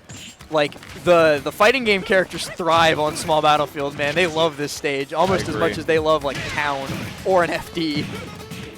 Bye-bye. Platforms moving heavily here, too. I love up B to close stuff out. I do love that to close it out, too. It's such a consistent option to find as well. You can do a lot of crazier stuff, but, you know, up B is just something that's always there, always ready. Into the Nair. Got to be careful that you don't get electricked here, or I thought I was going to go for the suicide down B, but instead gets caught coming back up onto the stage. Riddle's still alive. Going to tech off of that, of course, air dodge in, but gets caught in the end lag, the falling back air. So the Kazuya taken care of before it does too much damage, and out comes the Ryu. And all things considered for how this game started for Blue Boo, this is quite a position to be in. Going to have to win this stock. I do think Nope. Gonna not get a chance. Yeah, Game Watch going to have to put in overtime here, too. Not that Game Watch is unaccustomed to it, but I mean, two good matchups for him, yeah, at the very least, especially if Riddles is throwing out these random Shoryus when Game & Watch is nowhere near him. That's going to give Blue Boo a fantastic opportunity for an advantage state. Shakuretsu, though, going to get Riddles back into the game. Ooh, yeah. Multi-hit's going to come out there. Ooh, the most dangerous game. Oh, yeah, want to consider the jump there, too, but Shoryu on the platform will do it. A two-stock coming in from Riddles. Yeah, it's ridiculous. He is Game & Watch, so I don't have that much sympathy. But he was at 60. So that is going to be a 2-0 from Riddles. I believe now moving into top 8. All of our other sets have been completed, and so it looks like our last one could end up being Guy versus Beastly. Which we see down at the bottom right.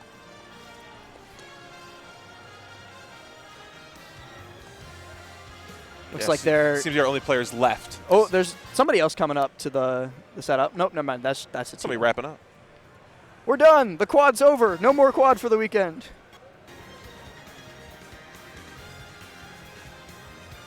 Venue looking beautiful as always. More projectors this year as we had. Yeah, last year we only had 3 or 4, but now we have, I think it's 6. 5, 6? Yeah. 5.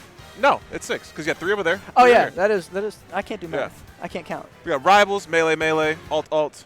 A little Mario Kart going on as well too. Dude, Mario Kart and Splatoon getting their own ballroom off the side too. Sick. We're gonna have collegiate, I believe, later today, going into Saturday and Sunday as well. 30 some odd colleges, 32, 36 colleges. A lot of colleges. Yeah, insane. There's also a Scholastic High School bracket going on. I was running check-in for Wave A, and I had so many parents come up with younger kids having to check them in and get their badges. It's amazing to see at an event like Riptide. 3, 2, 1. We are off. Beastly and Guy, 2 players we've seen a ton on this stream setup already today. Coverage galore here already from Beastly, but Guy getting most of the damage. Quick nair.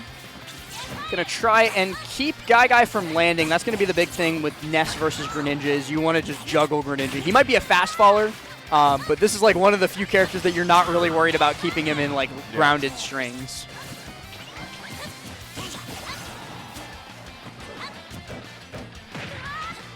Wanted the up smash, wanted the roll read. Yeah, it was like, if you roll on this platform, you're gonna die, but you're actually going to lose your own life off stage. Greninja has a little bit of a hard time avoiding those lingering hitboxes, and so Beastly going to make great use of it. Out comes Guy's Luigi. Uh-oh. Okay. They're deep enough for it. Down smash not going to work out on this iteration of a ledge trap. Back air off of the down throw, not going to kill quite yet, but soon enough as the plungers come out. Yep. As easy as 1, 2, 3. That's the thing, you have to be careful as Ness. You cannot burn your resources before their time, because otherwise... Wow. Are you dead? My goodness. RIP to you, my friend. I mean, shoot. Anyway, Rob. It might happen again. Yeah, it really could. He's 13, I think, is still within the realm of possibility for Rob. Not 38, though. Hang on, though. Guy cooking. Yeah, if that Nair fell to platform, we could have been in a whole world of hurt. Yeah, just looking for the opener as well here, too. You see the up tilt's coming. Oh! My goodness, the roll read from downtown to take that stock. Guy should have opened with truly with Luigi. Wouldn't have had to play any other character. I'm going to get a little bit more Smash Brothers in. No problem. Going into game number 2. Ness, Diddy, Corrin. I heard a Corrin. Interesting. I mean, if we have the same... It's Beastly's Corrin. We got a Wolf coming in here as well here, too. Not that Guy really needed anything besides the Luigi. But we will be starting with the Wolf here, too, so a new opener. Yeah, Greninja demoted to Anchor or promoted to Anchor, depending on how important you think the Anchor spot is. With the way that first game went, you're just kind of clocking completely in. Unimportant, you're just catching the paycheck. You're all right. It's the quiet quitting spot for this lineup. Oh, good start from Beastly here, though. And not as good start for Beastly here. Oh, never mind. Okay, he's alive. I thought he died there. Now he's dead. Yeah, now he's dead. Little hiatus, and now you're dead. Tough comes Corrin. Start once again. See with the Corrin. Hopefully the mix-up will help. I don't like Corrin Luigi at all, and so I'm very worried to say that. for Beastly's chances if he even manages to get through this Wolf. But Guy's Wolf putting in so much work here. Yeah, really good movement. Very quick at the ledge, as you've seen already. Yeah, Nair down. Not going to get through the platform there, too. Maybe looking for like a turnaround fair, but got stuck. But still playing super close to the chest. Oh, you're dead. Wow. You're gone. Doesn't even get to play Corrin Luigi. It doesn't matter. Get up attack. Will work. Perfect. And I don't think that was an intentional delay, but delays long enough against the magnet so that he doesn't get healing. Knock up here, too. Really good grab here, especially after the parry. Doing a really good job of avoiding the shines. Yeah. Not getting anything reflected or deflected, rather, as it would be with PK Thunder.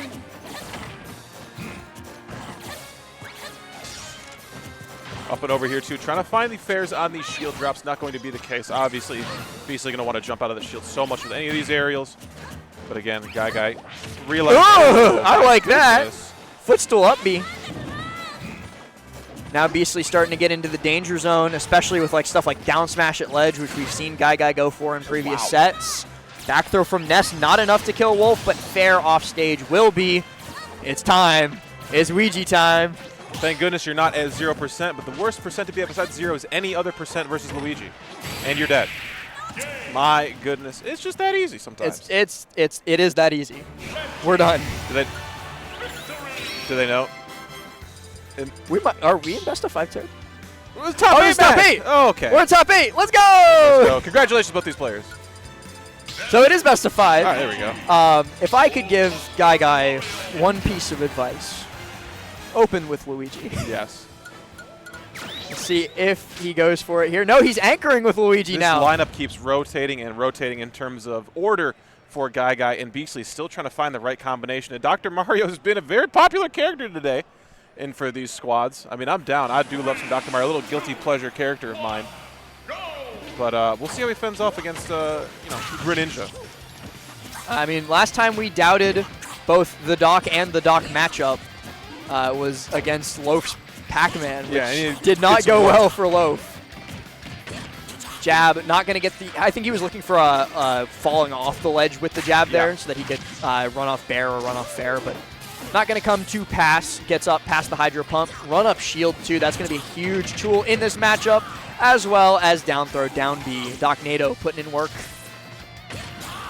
Doc was fast enough to get there? Yeah, that's actually crazy, especially versus Greninja going so damn far after the recovery. It was like a geriatric old man trying to... Why I oughta. You darn kids! Up smash takes it once again. And this Dr. Mario on stream win percentage just seems to be skyrocketing. It's actually 100%. Yeah. No, it's like 80% because he lost that one game to Shuton. Damn. Darn, drat. One of the best players in the world. Crap. Up throw here too. Looking for the down air on reset. I was feeling that. Not falling through fast enough on the platform. Up smash here. Just going to keep the party going. So much damage. Down throw again into the Doc Nato. 92! Does get to reflect that, but doesn't. You can't reflect up B. Can't reflect that. Work. Frame 3. Coming out so damn strong as well, too. Not going to go for the up B immediately is Guy on the Luigi. Finally, rapid jabs here, too. Just the up throw. Interesting. Was this the solution all along? Okay, Doc is gone. He's not? Alive. Rock's in the pocket. Let him fly here early, yeah. Wait a second. Okay. Oh, okay, I think Magnet Hands actually would have grabbed the ledge there. Yeah. You're at 0. Run. Okay, goodness gracious. I'm not going to find a grab immediately after those falling nairs, but... Oh, good heavens. Was leading into some devious stuff. Oh, still might get some devious stuff nonetheless, and that is a huge show of the hand. Knows what he's got in the pocket, because knows that when that down throw comes, Beastly's air dodging. Dragged out here too. Really good stuff, especially the reset on down tilt. So let the side B fly immediately back. Stuck in the Thunder animation here too. Guy gets a little bit of damage, but this one has been a complete change of pace here. I like it. Not dead, but so much damage online. As we have more games coming up below here, but we can stay tabbed into this X set no problem. Oh, and we have Riddles and Blue Boo coming back because it was also supposed to be best of 5 there. That's awesome. So welcome back, Riddles and Blue Boo, as Beastly takes a game and brings us to game 4. Oh, that's Snow. Never mind. It still said Riddles Blue Boo. Riddles Blue Boo is still on the bottom right. Okay. Now we got double Riddles. So Beastly taking game number 3, pushing us to a 4th one. Gonna try and stay alive in this set. As I blinked and Riddles killed Snow. Yeah, I don't even know what happened. On the Mithra now here too, trying to keep up pace, but again, you might die here of these too. Electrics. Yeah, this is tough for you, especially on this platform. You get caught by that. We're gonna leave the Riddles Snow set in the bottom middle. That'll just be like the Subway Surfer, the ASMR video off to the side. We finally see a switch up on setup from Guy here, running Donkey Kong. Somebody go get June. I think he's commentating Melee right now. Oh yeah. Yeah, June is on Melee comms right now. We'll go trade. You can commentate Melee. You already traded one time. Yeah. But Donkey Kong holding majority of this stage here too, but not holding the percent lead as of yet. Really good turnaround grab there. Big old pivot grab.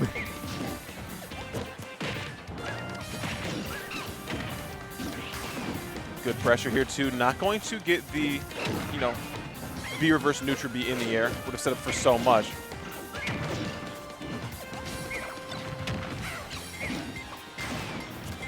Banana in the ground here too, able to thwart all of that. Monkey flip, able to find a grab for it.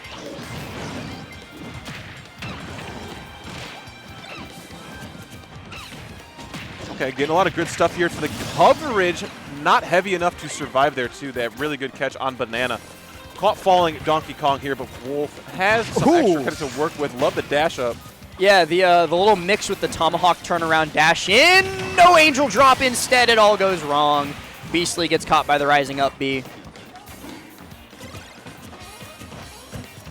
And the evil Dr. Mario will be checking into the clinic once again here to can we recreate the same magic we have seen previously. That dastardly doctor. He's an evil man. Looking to prescribe pain. Down throw into Darknado. That is what I see on this patient's chart. Nurse, 50 cc's of back air. Oh my goodness, only prescribing stocks and handing out punishment here on that left side. We have a Mario Brothers lineup here too, and you know, they're favoring Mario as the favorite child. He went to medical school. He went to medical school. Luigi still rocking as a plumber. He said, no, I'm going to keep running the family business, but you know, nevertheless, still love both the kids. Actually, you know what, the family might appreciate Luigi for his efforts in running family business, because he does stuff like that. Yeah, Guy appreciating the efforts of Luigi right there, too, finally getting the boon of Dr. Mario off the stage, something I never thought I'd say in my life. He stayed. Well, his brother left. You left your mother and me. You left your mother and me to go to that fancy school. New York University, NYU, huh?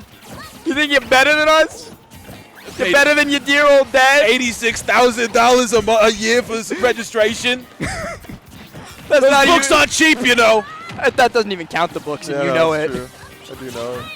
78% put onto Beastly while we reminisce childhood trauma, but the rising up air, it's just barely enough. Maybe some bad DI from Guy, and that's going to push us to a game 5. Meanwhile, Riddles did win game number 1 against Snow. Going to look to do the same in game number 2, unless he just kills himself. No, okay, he's fine. Okay, he's fine. And Snow's not.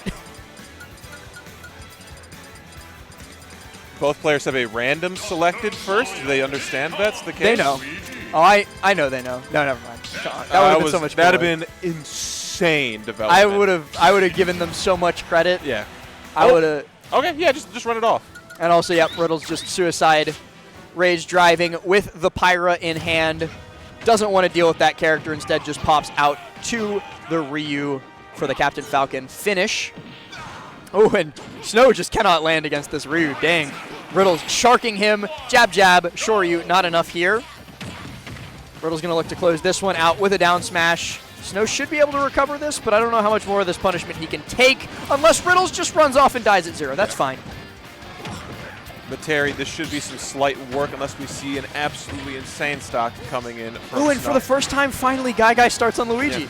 We were talking about it so much. Oh! Unsettled family business still bubbling up here. You're tearing this family apart, Luigi. Up he again, off its mark. Look what you're doing to your poor uncle. Your mother was sick. He didn't come home one time from NYU. I had to study for finals. You know how many toilets I had to plunge to get you through? Despite, like, so much evidence to the contrary, anytime I think of, like, a speaking role for Mario that's not just the Wahoo Wahoo, yeah. It's Lou Albano from the old, like, the 90s cartoon. Oh, yeah. He does all the scream takes and everything like that? Yeah. Luigi. Nice of the princess to invite us over. And it's also that one, this is like such a dumb deep cut, but there's an old anti-drug PSA with Captain Lou Albano where he goes, "Hey, it's me, Captain Lou Albano, the voice of Mario. Don't do drugs." Thank you, Mario. Thanks, Mario. Bye, Luigi. Greninja going to be our 2-guard here coming into this game. No water shuriken immediately. Thought the effort was not worth the possible return there. Obviously, you can drift away from everything. Nair out of shield going to be doing a lot of work in this matchup for Beastly, as we've already seen it a couple of times, and I assume we're just going to keep seeing it. Air dodge in, enough to keep him safe, and another Nair out of shield. Here we go. Ooh, give me this reset here. Back air. Going to Wait, push Snow went further. Sonic. I just peeked down. God bless. All right, bye, Sonic. Did not work. Starting Terry for Riddles as well here, too. There's been a lot of Kazuya start. Might have even done that as a preempt, seeing Snow picking Sonic. Might have called him out there. Because Kazuya Sonic, now that's a matchup. Ooh, great tech on stage here, too. Both players back, but worse for wear. Back throw should do it in this corner. No, my goodness.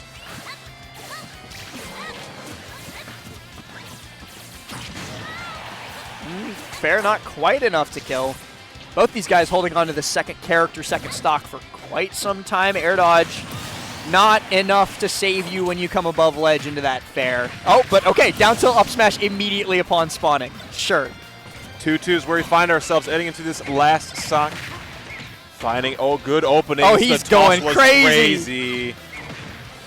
Catching so many frame traps here, Beastly. No air dodge is good enough to get away from him. Tries for the pop-up into the dare, but it still gets a follow-up regardless of that missing.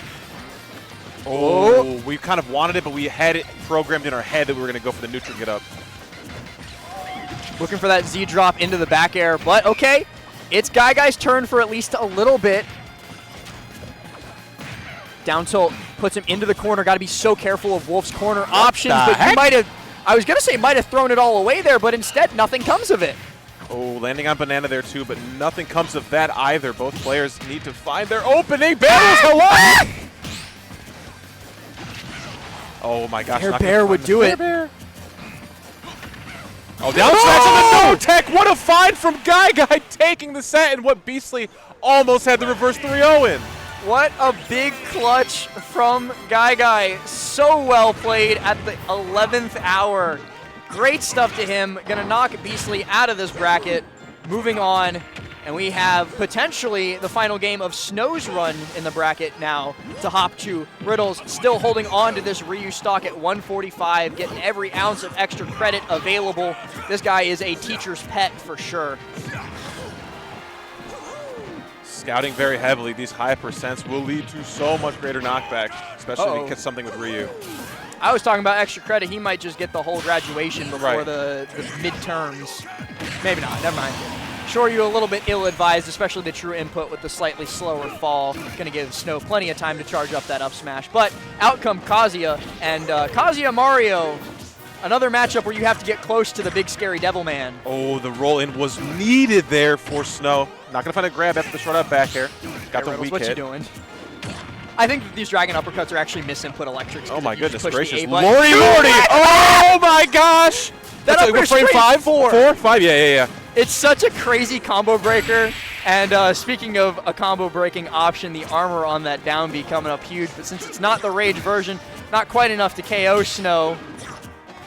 Uh-oh. Up B out, yeah, but we can clank with anything if you're going to rise that much to come hit us. We know you're not doing that for no reason.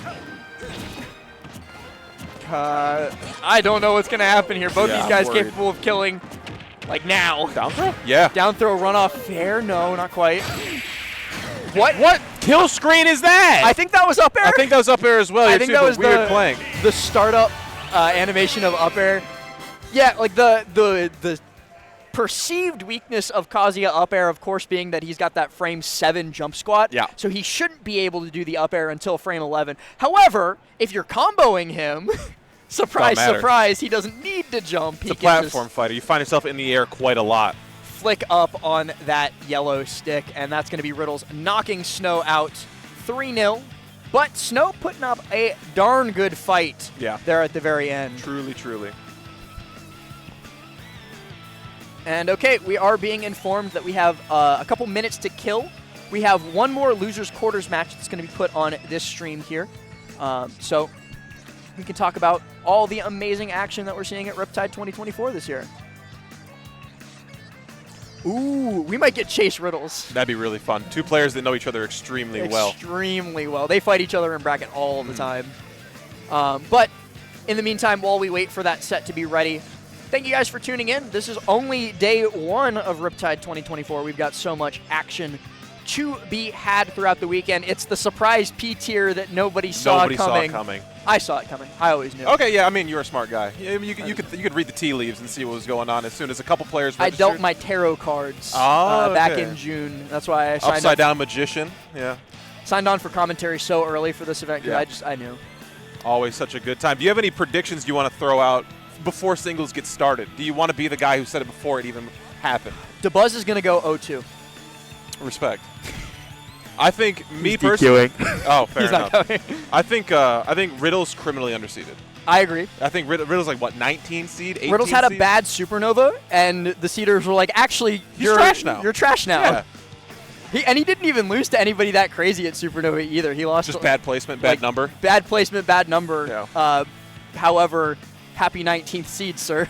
Yeah. But we do also, in the meantime, have to give a huge shout-out to Rivals of Aether, to one of my most anticipated games of the year. Of course, I've already been getting to play it a little bit. Huge shout-outs to Aether Studios for making what could be my new favorite game.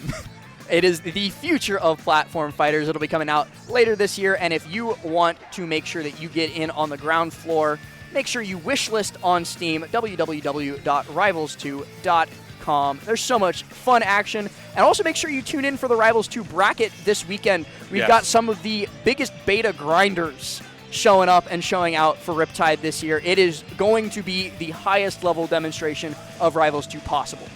I'm going to wishlist it on Steam right now, actually. Wishlisting it right now? That's crazy. Well, you know where you can play Rivals 2 as well? Tell me about it. You can play it at the Plat Fight Gaming Championships. We are the platform fighting community. It's going to be taking place December 13th through 15th this year. It's going to be the final event of the ranking season as well for both Ultimate and Melee. So make sure you pull up to the Wyndham Orlando Resort and Conference Center, because that is your last chance to maybe improve some of your poorer performances. This is a beautiful idea. I love the idea of a platform fighter-centric where everything is kind of getting its own stage to shine and all in one place. I couldn't be more excited. I'm so excited that I get to see Brawlhalla at the same event as NASB 2, at the same event as Multiverses, at the same event as Rivals 2, at the same event as Smash Ultimate, at the same event as Melee. I had to take a deep breath in the middle of reading those games because there are so many games happening at Plat Fight Gaming Championship. If you're interested in platform fighters as a genre, you need to be there or you need to be watching. Afterburner 2025, January 11th to 12th in Auburn, Indiana. Very, very fun series. Obviously, you have Ultimate Singles, Ultimate Doubles, Melee Singles, Melee Doubles, Street Fighter 6, Rivals 2 with $2,500 in pop bonuses. Be sure to sign up now. Start.gg/Afterburner. Graphics looking fantastic as well, too. There is so many really good Midwestern tournaments that kind of fly under the radar a little bit, too. There's been really good stuff in Indiana, obviously Ohio, where we are right now. Diamond Dust a little earlier this year in Michigan. There was like Shout-outs to Diamond Dust. Diamond Dust was great. There was Honey Pot in Wisconsin. There is some really, really interesting stuff, really inspiring young TOs coming through the ranks in the Great Lakes and Heartland areas. And also some pretty good commentators in that area, too. But yeah, make sure you pull up to Afterburner. Love the whole theming around this event. Hopefully we don't see that many Robs in top 8. Yeah, fingers crossed. Fingers crossed. And of course, events that you want to see the top 8 for. There's 2 of them. There's actually a whole lot more that LG and the EMG crew run, but these are the 2 can't miss. We got Let's Make Big Moves, or Luminosity Makes Big Moves, and Luminosity Makes Moves Miami. You can see the start.gg links on your screen in front of you, /LMBM and /LMM. That was the right amount of M's, yes, I had to check. Both events running 24-hour venue with dedicated friendly setups all the time. Let's Make Moves Miami, steps away from the beach. The beach volleyball bracket last year, one of my favorite things that has ever happened to the Smash tournament. And then, of course, for Luminosity Makes Big Move, you're right in the heart of NYC, so you can step outside the venue, walk 12 steps, and get 99-cent New York pizza. What else could you ask for at a Smash event? Make sure you pull up and, The Throne, the premier invitational for Smash Brothers Ultimate. You see the list of names. I don't even need to explain them to you who is going to this event, because you see them every single weekend on your monitor. Whenever you turn into a tournament, you are seeing these players, and they will all be housed under one roof for an invitational like no other. Yeah, huge shout-outs to the crew, Bam, EE, Charles, Tweak, all the guys running Watch the Throne. The second one will be even better than the first one, and the first one was already pretty darn good. So make sure you tune in. And also shout-outs to Guildhouse. That's where it takes place. Guildhouse, the Genesis after-party spot. One of my favorite after-party venues to pull up and chill in. But that is enough stalling for us, because it seems we are ready to get into what I think is our final set for this stream. We got Riddles versus Chase. And what a way to close it as well. I can't think of 2 players left in this bracket that probably have more history as friends, as competitors, and as study partners for this game. 2 players that, I don't want to say came up at the same time, but they kind of hit their highest points in their careers around the same time.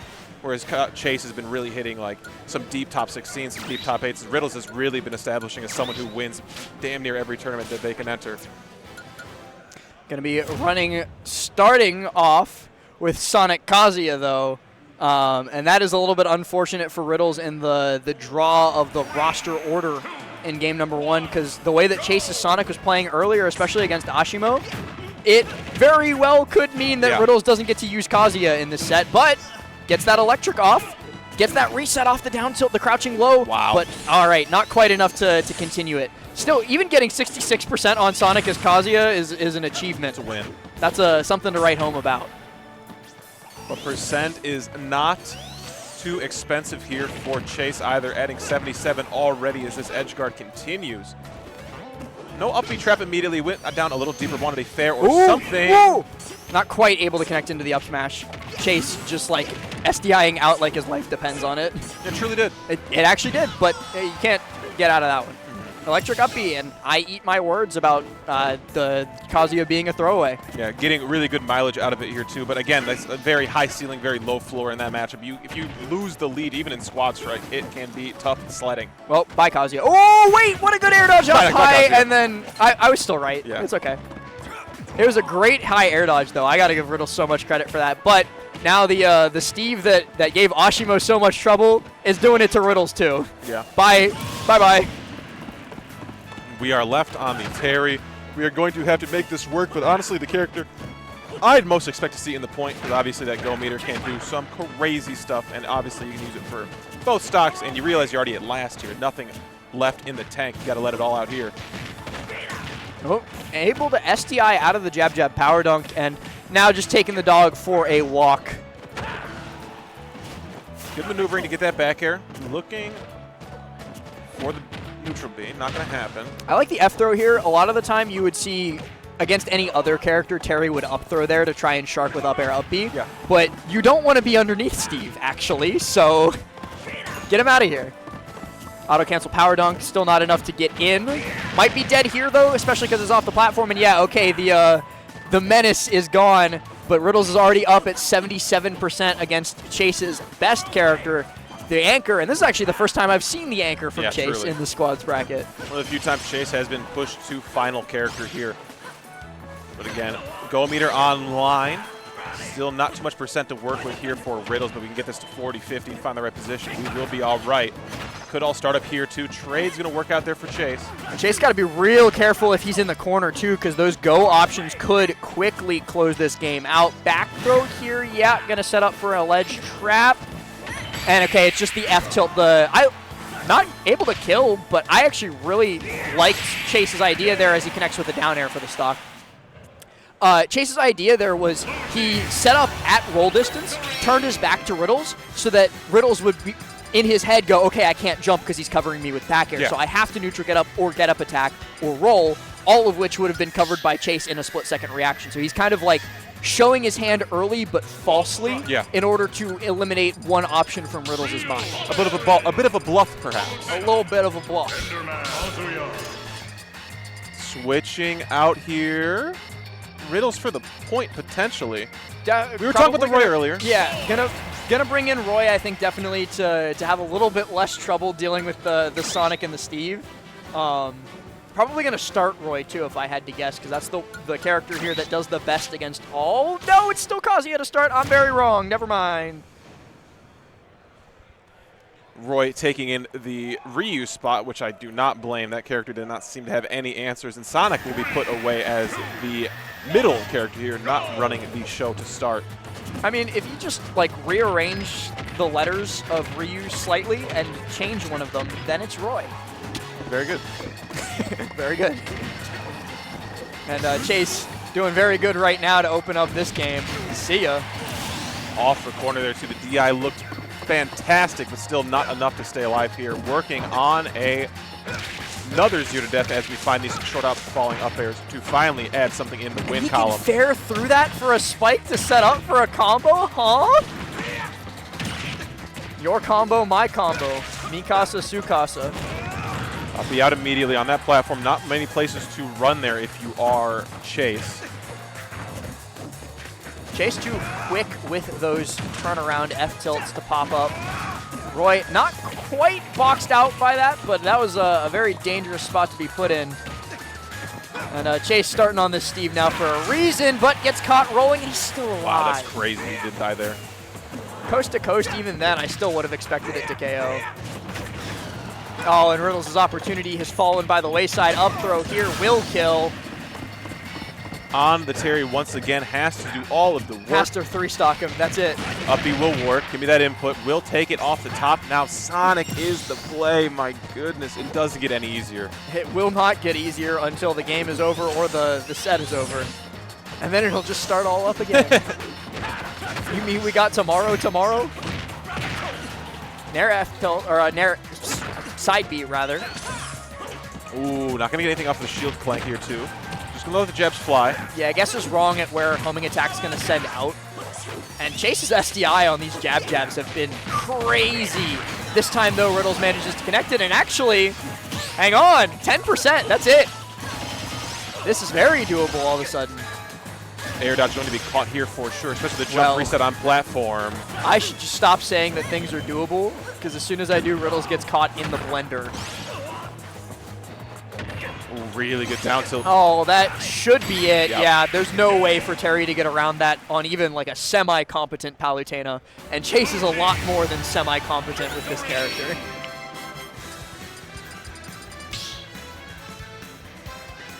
(2-0) lead for Chase, going into what could potentially be a 5th place finish for Riddles.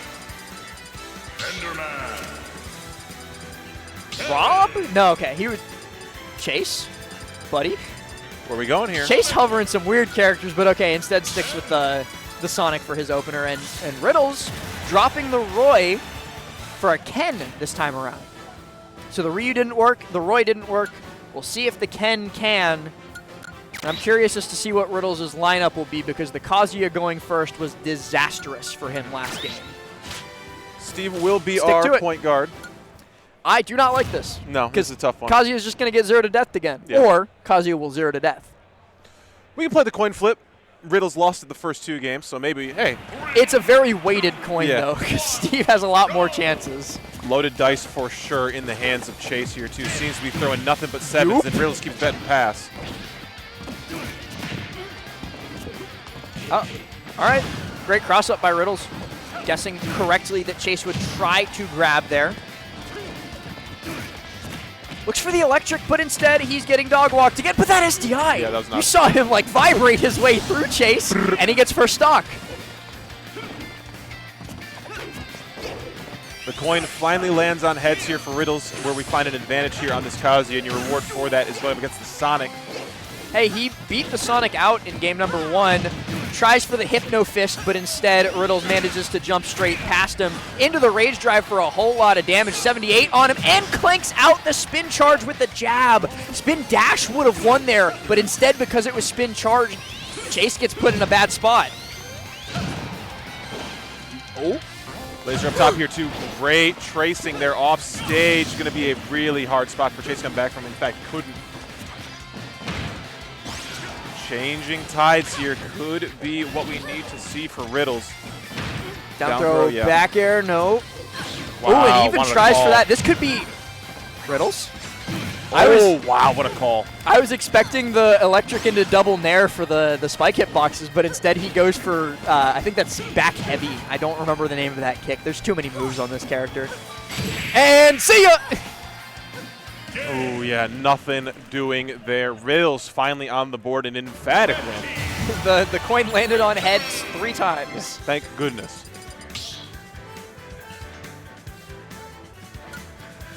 Going into game number 4. The thing, too, is I wanted to find out how the Ken worked out. I was dying to know. We don't know, because he just 3-stocked him with Kazuya. A happy accident, though, for Riddles. Riddles probably happy we don't have to find out what the Ken is talking about. Chase now swapping out the Ken, or not the Ken, the Sonic. Yeah. I was thinking of Ken Sonic, and that's why I got by that. But now on to the Aegis. We'll see if this one goes any differently. I think like literally the only win con for Chase is kill Kazuya before Steve dies. Yes. That's what what the whole game. That's the recipe for success. Up there breaking through blocks with lethal efficiency there too, killing a ton of stuff. For this falling through Nair, but cannot get through the disjoint of the up tilt, and walk him down. Once again, here. Doesn't have a yo-yo, but has been practicing walk the dog. Up smash, not quite. Yeah, a little too wrong on the percents. Popped up, back air not close enough, so Riddles is going to get a second chance on stage here. He falls through, and then he just gets caught up against that block running. Unfortunate. Good work done already, though. Okay, we have Ken at the point. I didn't realize that, so we've been running Terry to anchor our team. I think he had Ken at Ken at 2 last game, and it didn't matter.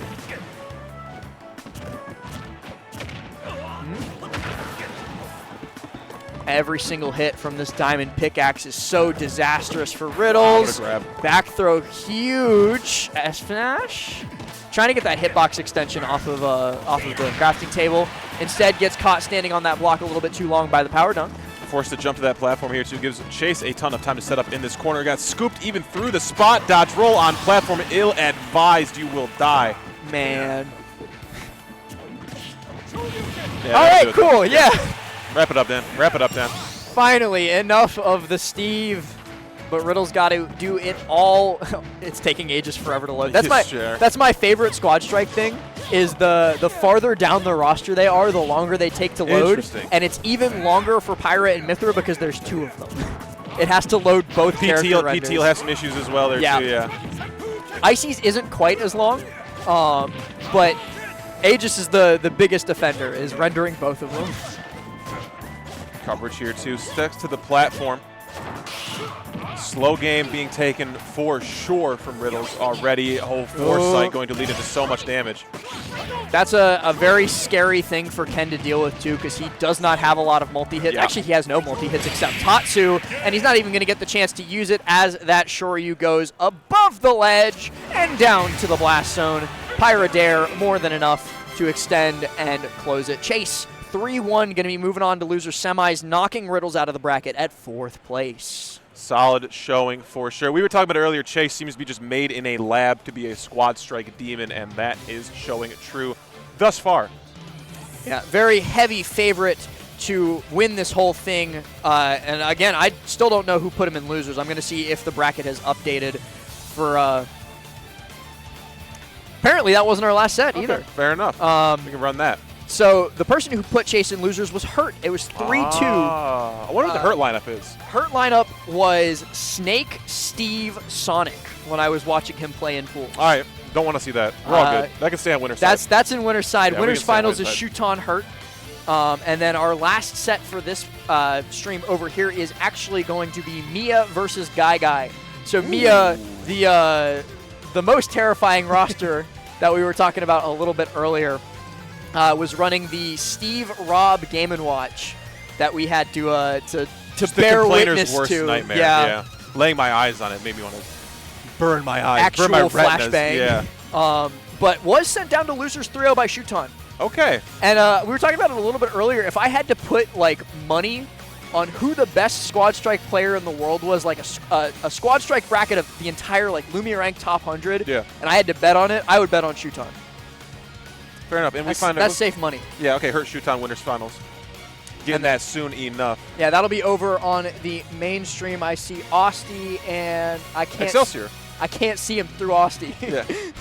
But Austin and Excelsior are going to be bringing you the action for that and the rest of the top 4 over here. We're going to finish off with Mia versus Guy. Man, I feel bad for Guy. It's going to be a tough one, but Luigi can be the ultimate, X Factor, the ultimate destroyer of worlds here too. Doesn't matter. But can he?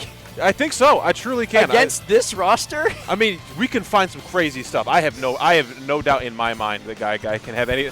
Game & Watch probably the biggest defender. Guy also one of the last 2 remaining Americans in this bracket alongside Chase. Yep. If Riddles had knocked out Chase, it would have been 1 U.S., 1 Canadian, and 3 Japanese, but we retain. Sounds like the start to a bad joke. 3 Japanese players, 1 American and 1 Canadian walk into a Squad Strike bracket. They're all playing top tier. They're all playing Steve. Yeah. Actually. Sitting Should be down getting started here, on this one shortly. Who do you think Guy puts in his roster? Because he's been switching it up a little bit. He has. Luigi mainstay for sure. There was a Donkey Kong at one point. I do not think we see that. Heck no. Yeah, tough to say. I think it's going to be like 7 characters. Luigi Wolf. Yeah. And then if he has a sortie, he's got to put a sortie in this roster to try and do something against Game & Watch and Steve. Yeah. Maybe like a Roy, something. Luigi. Greninja. Oh, Greninja. Yeah, that's a fine choice. That's on us. I mean, I was just curious as to what it would be. I've never seen that make everyone's CPU option. Yeah, it's if there's no second controller connected, so you can fight the level 9 CPU and as squad strike. Oh, that's cool. Probably still get my butt rinsed. I love squads. Love squads. I love 5v5 random squads. It's actually like a whole genre in Japan. All the Japanese top players grind 5v5 all random squads. It's so fun. I wish as we got deeper, like maybe into like top 3, top 8 or whatever, we went to 5-man. I think that'd be really cool to see. 5-man is like a whole different meta though, because it's a 5-stock game essentially too. Keep it best 3 all the way through, switch to 5. I'm down. That would be interesting. But yeah, like I went to a weekly Smash party the last time I was in Japan back in July. Or in June, and while I was sitting there, I got asked by like 3 different people if I wanted to play 5v5 random squads instead of warming up for bracket. I wasn't even in bracket, so I played like an hour against Sean from school.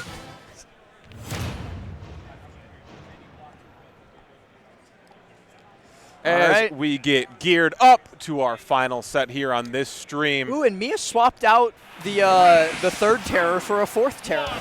Onto the Aegis now. Yeah, the 4 horsemen have truly shown themselves. And the easily prescribed damage is coming in droves already from the fast faller. Yeah. You can get walked, no problem. But these Nairs coming in easily, drag down, going to catch a tech there. Not much damage coming off otherwise. Drops that TNT down, but Guy is already well and away from that sort of thing. And, ooh, I didn't know Water Sure can set off pressure plates. That's cool. Yeah. Talk to him, Greninja. Seeming pretty close to the chest. Yeah, Greninja is a talkative one. Greninja. Great parry there, too. Not going to set up an anvil on that block. I was thinking maybe do something, catch a jump out, but no dice. Again, I was saying both these players seem to be playing quite conservatively to start. Discipline, yeah, for sure. Oh, and eventually it's just a diamond back air to the top of your cranium. Able to get over top of it, but actually the block might have saved him. I think if it sent left, it would have killed, but it does not matter. Nevertheless, it will be the same result. Guy drops first stock as Wolf comes to play. Fair back air. No, not going to be enough drift.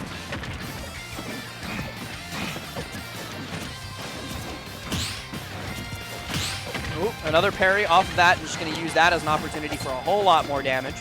67 now on him, and a tech off the block wall is going to give him an opportunity to build more. Mia is alive. Going to get back to stage with the minecart and get straight over all of these Wolf options. The heck? Nah, he's fine. We're good, but he's no! The mind games are that wasn't a mind game. That was mind control. Yeah, that straight was up. Jump off the stage and die. Actually used the voice on him. Lisa and Al-Gaib seems to be taking a heavy stock lead here, too, and Luigi... He's alive. Yeah, live Why? for sure. Okay, the only way that Guy wins this is kill now, and then 0 to death immediately after. And hey... That's step 1. Step 1 complete. Oh, you got 3 steps to deal with, too. You're 33% of the way there. And he gets some time to stay warm while Pyra and Mithril loads. Oh, 0 to death. It's over. I love how, as the game went on, like early Ultimate, like 2018, 2019, Palutena was the if you're okay at the game, you've got a good Palu. Ooh, like that. Like that. And he died for that too. It used to be like if you're a decent fundamental player, you are a good Palu. And now it's if you're a decent fundamental player, you've got a good Aegis. Yeah. And you've got some people like Chase who will just run both. The more the merrier. dominating game number 1 from Mia. The Steve, nigh unstoppable. But it's not an unattainable deficit for Guy, and I think that's the biggest thing. The Greninja didn't do great into the Steve, like it held its own, but it didn't get any real work done, and I think that was the biggest problem. So we see now Guy switching in to start Luigi, but getting counterpicked by Mia. Mia reading him and starting Aegis. Dash check through, not going to find anything for it. That short up down air could have led into an opening. Mia, like, actually calling him out an hour ahead of time. Yeah. Uh-oh. Oh, weird Zair there, too. We will find damage for it. Just the neutral B. He might die for this, actually. Wow. Yeah, he didn't have a jump. He had already burnt the jump on the way back and then got caught by the down tilt. So that Luigi, the hope and savior and prayer for Guy taking care Out of the window. in 25 seconds. Yeah. Bears up here too. The Wolf did not do too poorly either here, especially when we get this ledge situation going, but the rising option will give Mia all the stage to work with, this real estate being put to good use. So much low damage being put on him right here. The down tilt into the full hop. Lightning Buster does so much more. 81. Mia now laps him in percent, looking to close out the second stock before he even kisses that Steve. Bye. Oh, yeah, still bye. Yeah, you're still again, mind control. Die. Drag down? No, just gonna go for forward air on easy. All right, falling back air. Good hezzy. Finally. But we already saw how this matchup went in game number 1. Gonna take some time to try and build up some resources. I can't believe Mia didn't get hit by any of that. That was either like the best spacing ever from Mia or the worst spacing ever from Guy, and there's no in between. Maybe a little bit of both, though. Okay, a little bit of friendly fire there, too, but we will find damage, and damage is what we need here, especially up a stock. Drag down, no. Just going to get the continued juggle. And we actually are super fine with that friendly fire because it also pops Mia up and lets him reset. Yep. Resetting neutral is always a good thing for Steve in this matchup. Up and over, dip down below. Not going to find a scoop with the down tilt, but down dash attack again. Fair, takes care of the Steve, 66%, but this is the final boss. Yeah, you found your way here too, but can you get out of the labyrinth? Good openings nevertheless, though. Rising there, just waiting on platform for a further landing, but Guy out a dodge. Sorry, you said labyrinth, and now I'm just thinking about David Bowie. F tilt going to set up for a ledge trap here. The Chef is devastating, and actually a quick RAR bear rather than the run-up F tilt that I was expecting, but you know what? Potato, potato. Say A, say B, and the bear is enough for both the stock and the game. It's now Mia on set point, looking to move on to loser semis, so he can take on Chase. Squad strike. Wonder if there's any switch up. Nope. Keeping the Greninja. Keeping the zombie.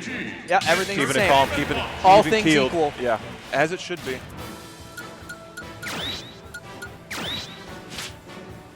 Oh, and okay, this time Mia does not hard read the opening option. Actually, does hard read the opening option. We got a good win here. I flipped myself around. Same way that he did in game number 2, so going to be able to play Aegis into Luigi. And we saw how that's gone the last couple times. All decided from this opening. Good catch with Cyclone. Off platform here too, though. We are going coast to coast off the 3 hits. Weird knockdown here too, but Foresight going to do a ton of us force in the defensive game. Down tilt, wrong way for both players. Oh, good catch. Yeah, back air here. No, didn't get the double jump, but reset on up tilt anyway, even with the no knockback.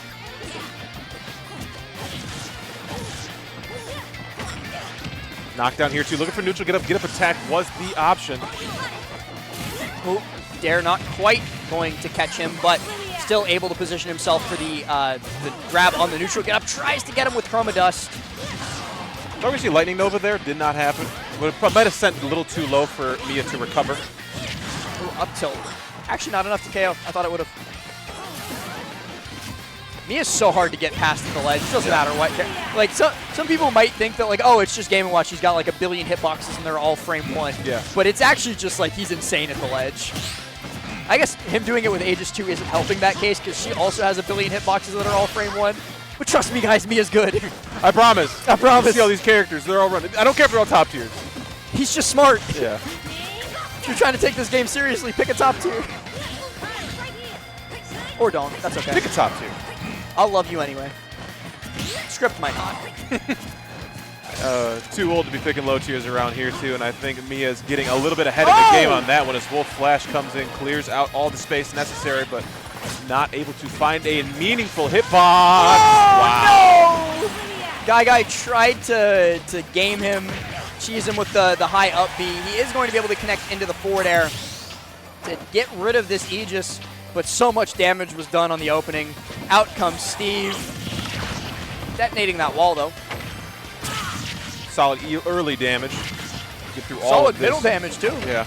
We are doing quite well in this ledge trap, forcing a lot of iron resources out as well.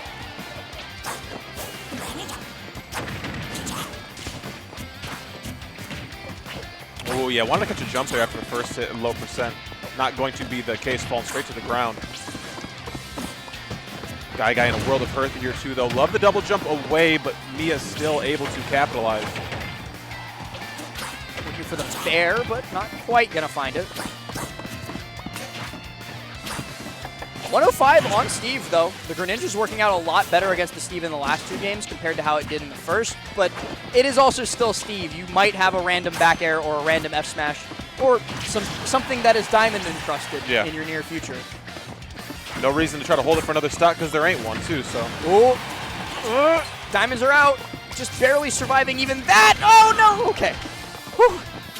Ooh, caught the jump there to Mia. 3-0 over Guy, moving deeper and deeper in this bracket. It's that losers semis next up for Mia. Yeah, Mia going to be taking on Chase, and that'll definitely be a very fun set. And I just peeked over at Mainstream and see Hurt and Shuton playing as Captain Falcon Ditto. Shout out. I like my entire train of thought was ruined. I was like formulating my so many good points to make. My throw to break too in my head, and it's just gone. Well, I got you, my friend. Thank you so much for watching our Riptide Squad Strike. It is going to be wrapping up on the Mainstream. If you don't have every stream open from this tournament, I think you're really blundering. So there is Melee, there is Rivals, and you have Smash Ultimate as well, too. So if you like what you're seeing, you can find a whole lot more of it today and the rest of this weekend. I've been Script, my good friend Last. So much fun to work with you, my friend. Anything else? I'm going to be on for the rest of the weekend, too, alongside the fantastic cast of commentators, just the same as Script. So you'll be seeing more of both of us throughout the weekend when we're not at the water park. You guys all take it easy. We'll see you in a bit. See ya.